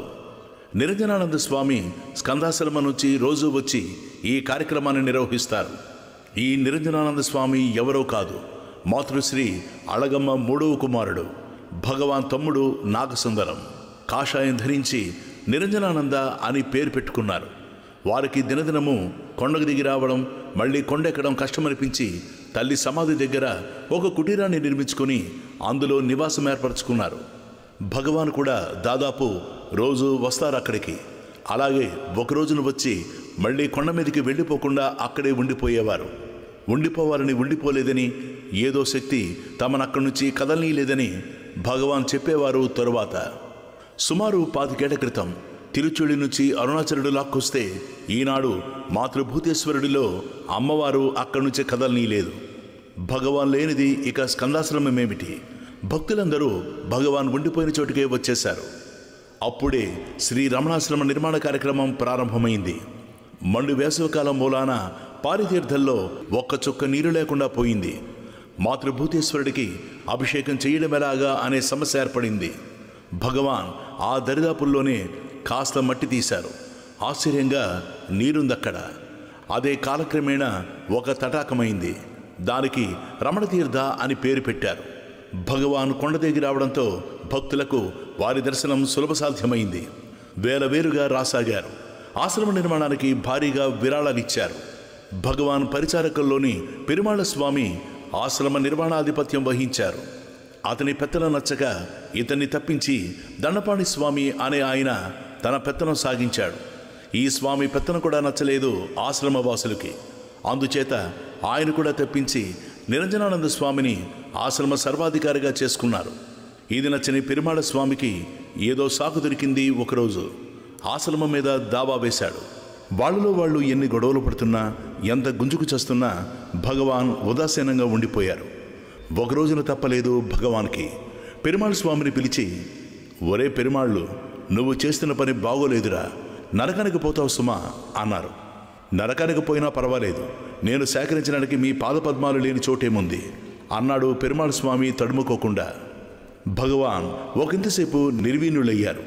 తరువాత, అవునురా, నువ్వెక్కడున్నా నిన్ను కాపాడడం తప్పదులే నాకు అన్నారు. భగవాన్ కరుణాసముద్రుడు. ఏ బిడ్డకు పెరుమాళ స్వామికి కుదిరిన గురి కుదురుతుందో ఆ బిడ్డ ఎంత దుష్టుడైనా వాడిని రక్షించడం తప్పదు భగవాన్కి.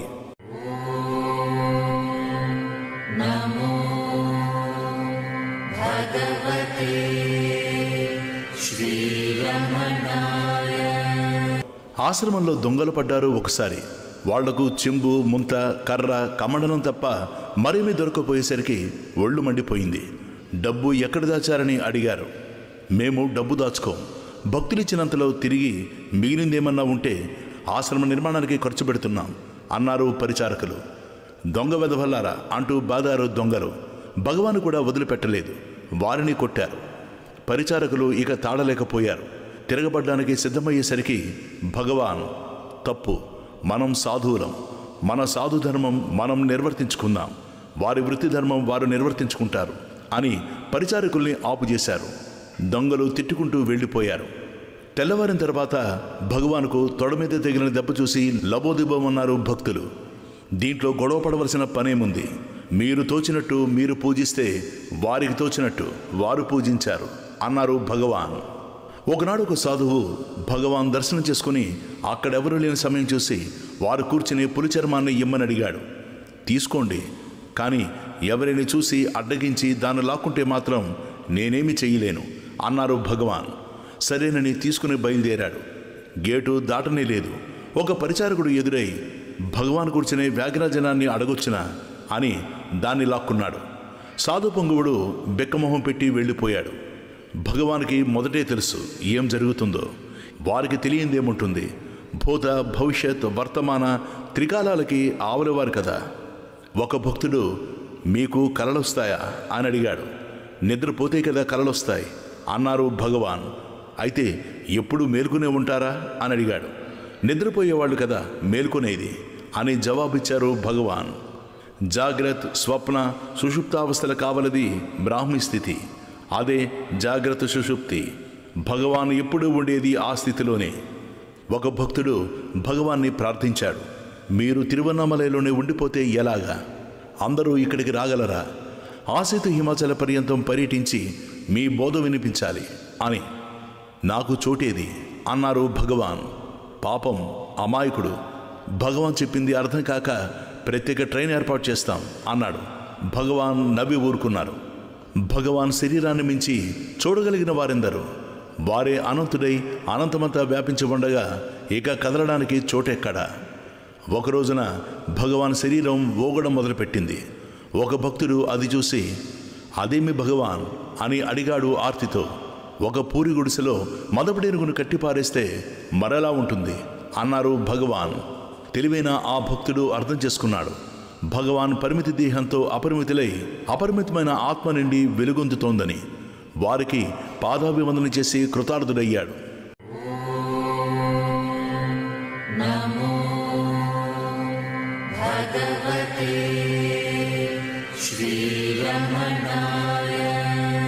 భగవాన్ కీళ్ల నొప్పులతో బాధపడుతున్న రోజులవి. పరిచారకులు ఏదో పసలతో తయారు చేసిన నూనెను మర్దన చేస్తున్నారు.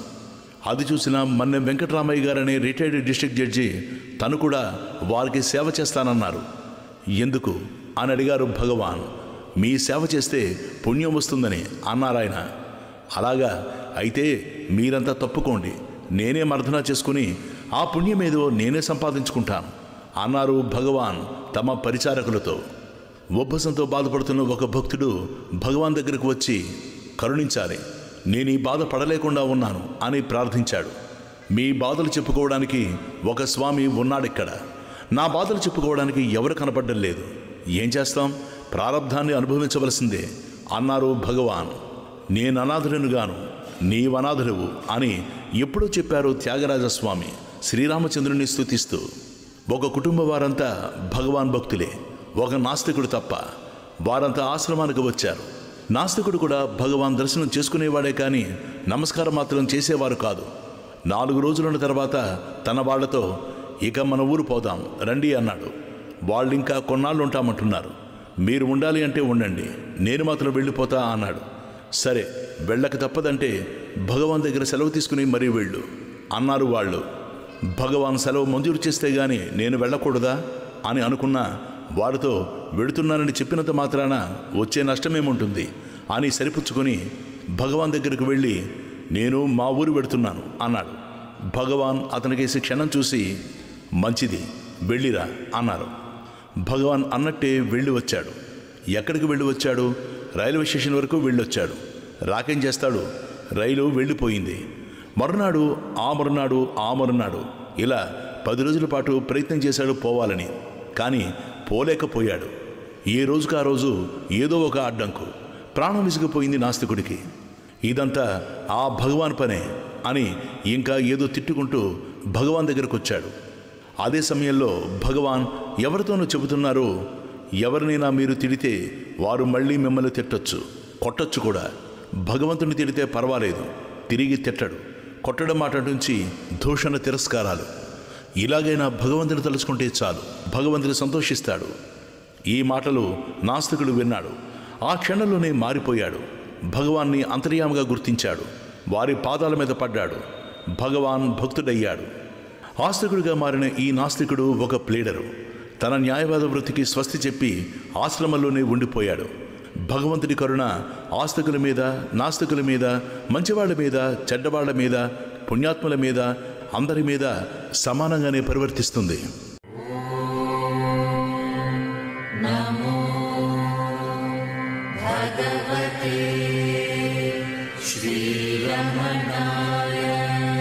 ఒక పాశ్చాత్య భక్తుడు అరుణాచల పర్వతాన్ని అడ్డదారిన ఎక్కి వెళ్ళాడు. వెంట ఎవరిని తీసుకువెళ్ళలేదు. పొద్దుటనగా వెళ్ళిన వాడు చీకటి పడినా రాలేదు. అతని కోసం ఆశ్రమంలోని వారంతా ఆరాటపడుతున్నారు. భగవాన్ కూడా బైనోక్లార్స్తో కొండకేసి చూస్తున్నారు. అతగాడి జాడలేదు. రాత్రి పొద్దుపోయిన తర్వాత అలసి సొలసి వచ్చారు దొరగారు. వచ్చి ఒకచోట చతికిలబడ్డాడు. అక్కడికి కొంతమంది భక్తులు చేరారు. భగవాన్ కూడా వెళ్ళారు. ఇంత ఆలస్యంగా వచ్చారేమి అని అడిగారు భగవాన్. దొరగారు గుడ్లు మిటకరించి చూస్తూ, భగవాన్, అదేమిటి, మీరే కదా నేను తోవ తప్పి తబ్బిబ్బవుతుండగా కనబడి ఆ అగాధాలను దాటించి తీసుకువచ్చారు అన్నాడు. అలాగా అన్నారు భగవాన్ ఏదో గుర్తుకు వచ్చినట్లు. భక్తుల విస్మయం ఊహించుకోవలసిందే. బొంబాయిలో ఒక బడిపంతులు ఆయనకి కలలో కనబడి, నన్ను చూడ్డానికి రావా అన్నారు భగవాన్. మీరెవరో తెలియదు, ఎక్కడుంటారో తెలియదు, తెలిసినా నా దగ్గర డబ్బులెక్కడివి అక్కడికి రావడానికి అన్నాడా పంతులు. మద్రాసు వచ్చి అడుగు, చెబుతారు నేనెక్కడున్నాను, డబ్బు ఫలానా సీట్ని అడుగు, ఇస్తాడు అని చెప్పి వెళ్ళిపోయారు భగవాన్. తెల్లవారింది. తనకొచ్చిన గల గుర్తుంది పంతులకి. ఆశ్చర్యపోయాడు. తను స్కూలుకి వెళ్లేదారిలోనే ఆ ఫలానా సేట్ అంగడి. నౌకర్లతోటి, గుమాస్తాలతోటి, వ్యాపారులతోటి ఎప్పుడు కిటకిటలాడుతుండే ఆ కొట్లో ఆ సేటు ఒక్కడే కనబడ్డాడు. ధైర్యం చేసి వెళ్ళి తనకొచ్చిన కల సంగతి చెప్పాడు. సేట్ సంతోషంగా 100 రూపాయలు ఇచ్చి, ఆ మహాత్ముడెవరు, నా మీద దయ కలిగింది కాబట్టి మిమ్మల్ని నా దగ్గరికి పంపారు, వారికి నా కృతజ్ఞతాపూర్వక ప్రణామములను చెప్పండి అన్నాడు. పంతులు గారు సేట్జీ దగ్గర సెలవు తీసుకుని బయటకు వచ్చాడు. జరుగుతున్నది కూడా కలగాదు కదా అనుకుంటూ రైలెక్కి మద్రాసు చేరాడు. చేరగానే ఒక పెద్ద మనిషిని చూసి అడిగాడు, ఒక తెల్లటి కొచ్చి మాత్రమే ధరించి ఉండే మహాత్ముడు ఎక్కడ ఉన్నాడని. తిరువన్నామలైలో శ్రీ రమణ భగవాన్ ఉన్నారు, వారే మీరు చెప్పినట్టుగా ఉంటారు అన్నాడా పెద్ద మనిషి. పంతులు గారికి అంతకంతకు ఆశ్చర్యం ఎక్కువవుతోంది. తిరువన్నామలై చేరారు. భగవాన్ దర్శనం చేసుకున్నారు. ఆ పంతులు గారిని తన దగ్గరకు రప్పించుకున్న భగవాన్కే తెలియాలి తమకు ఆయనకు గల జన్మ జన్మాంతర అనుబంధం ఎటువంటిదో.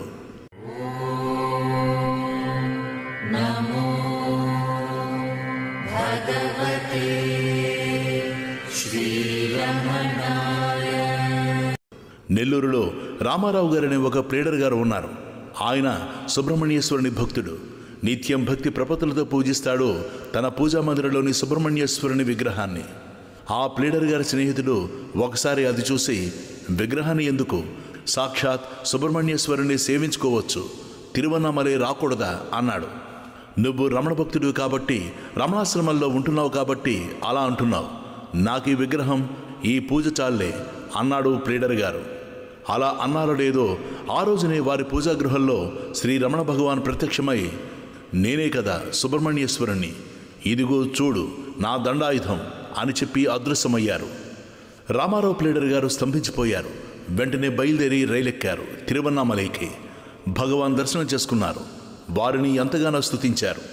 వారు ఎన్నేళ్లుగా చేస్తున్న సుబ్రహ్మణ్యేశ్వరోపాసన ఊరికే పోలేదు. ఒక భక్తుడు బ్రతుకు భారమై మొయ్యలేక భగవాన్ పాదాలపై పడి, నా గతేమిటి, నేను తరించేదెలాగా, మీరే ఉపేక్షిస్తే ఇంకెవరి దిక్కు అని మొత్తుకున్నాడు. సరే, నీ పని అయింది, నా పని నేను చూసుకుంటాను, వెళ్ళు అన్నారు భగవాన్. ఆ భక్తుడికి ఇది అర్థం కాక గుడ్లప్పగించే చూస్తున్నాడు.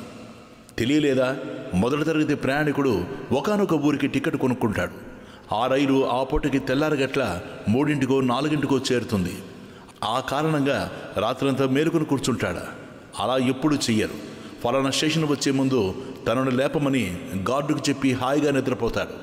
ఇప్పుడు తెలిసిందా అని అడిగారు భగవాన్. తెలిసింది, ఇక నిర్విచారంగా ఉండగలను అని చెప్పి భగవాన్ పాదపద్మాలని కళ్ళకద్దుకున్నాడా భక్తుడు. అతగాడికి పెద్ద బరువు దించుకున్నట్లయింది.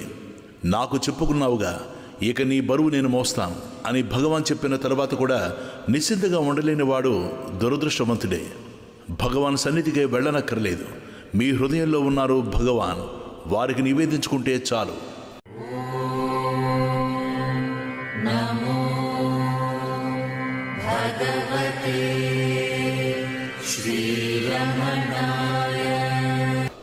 ఆశ్రమానికి ఒకనాడు ఒక పెద్ద మనిషి వచ్చాడు. భగవాన్ పాదాల ముందు పడి ఏడ్చాడు. నేను మహాపాపిని, నాకు ఎటువంటి దుర్గతి పడుతుందో, మీరే శరణ్యం అంటూ ఎంతకీ భగవాన్ని వదలలేదు. ఒకటే ఏడుపు. నేను అడిగింది ఇస్తావా, నీ దుర్గతి పోతుంది అన్నారు భగవాన్. తప్పకుండా ఇస్తాను అన్నాడాయన. అయితే నువ్వు చేసుకున్న పాపపుణ్యాలని నాకు ధారపోయి అన్నారు భగవాన్. పుణ్యమేముంది ధారపోయడానికి, అంతా పాపమే. ఆ పాపాన్ని మీకెట్లా ధారపోయగలను? పోనీలండి, నేను చేసుకున్న దానికి నేనే అనుభవిస్తాను అని వెళ్ళిపోబోయాడు. భగవాన్ ఆయన్ని కదలనివ్వలేదు. నేను అడిగింది ఇస్తానని వాగ్దానం చేశావు, ఇచ్చి తీరవలసిందేనని పేచి పెట్టారు. పాపం ఆయనకి గత్యంతరం లేకపోయింది. తనకంత ఇష్టం లేకపోయినా తన పాపపుణ్యాలని భగవానికి ధారపోశాడు. అప్పుడు భగవాన్ గంభీరంగా, ఇప్పుడు నువ్వు పాపపుణ్యాలు లేని పరిశుద్ధాత్మవు, అలాగే ఉండిపో అన్నారు. ఆయన నేను ఆత్మను, పరిశుద్ధాత్మను అని నెమ్మదిగా స్మరిస్తూ సాగిలపడి భగవానుకు నమస్కరించి వెళ్ళిపోయాడు. ఎన్ని జన్మల పుణ్యం పండి ఆ పెద్ద మనిషి భగవాన్ దర్శనం చేసుకున్నాడు. భగవానికి ఆయనపై అంత కరుణ కలగడానికి ఎంత ప్రబల కారణముందో భగవానికి ఎరుక. యచ్చమ్మాళ్ అనారోగ్యంతో బాధపడుతోంది. ఎడతెరపు లేకుండా వాంతులవుతున్నాయి. ఆశ్రమవాసి ఒకడది చూసి, భగవాన్తో చెప్పుకోరాదు, నీకు నెమ్మదిస్తుంది అన్నాడు. నేను చెప్పి ఆపాలా, తనకు తెలియదా, నిద్రపోతున్నాడా అన్నదామే నిష్ఠూరంగా. అంతే, మళ్ళీ ఆ తర్వాత వాంతి చేసుకోలేదు. భక్తులకు భయపడతాడు భగవంతుడు.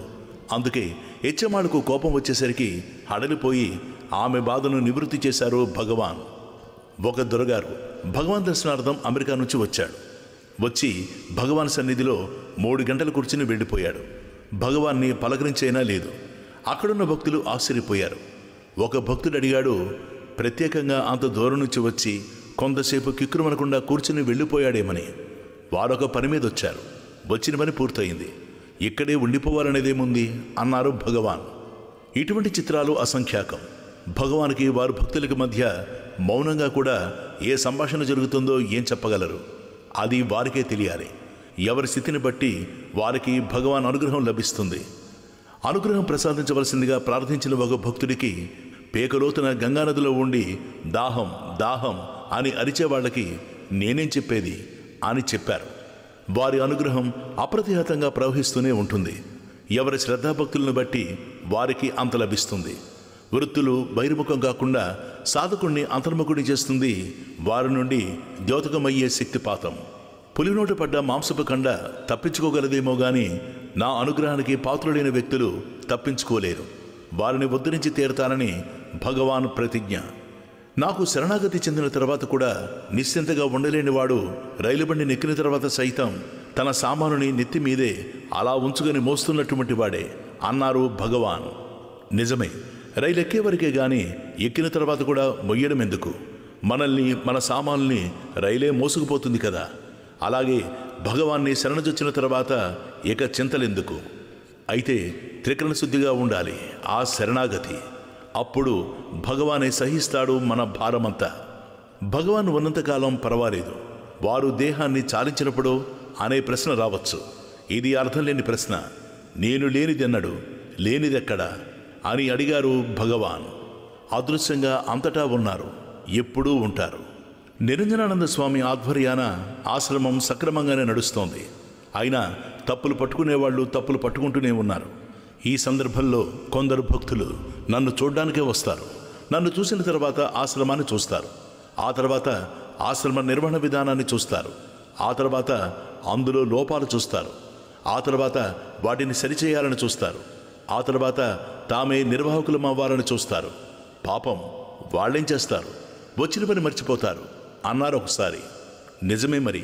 ఎవరు దర్శనం చేసుకుని ఎవరి బోధామృతం గ్రోలి తరించాలని వచ్చారో వారే తాము వచ్చిన పనిని మర్చిపోయి రంధిలోకి దిగిపోతే వారినంత అభాగ్యులనాలి.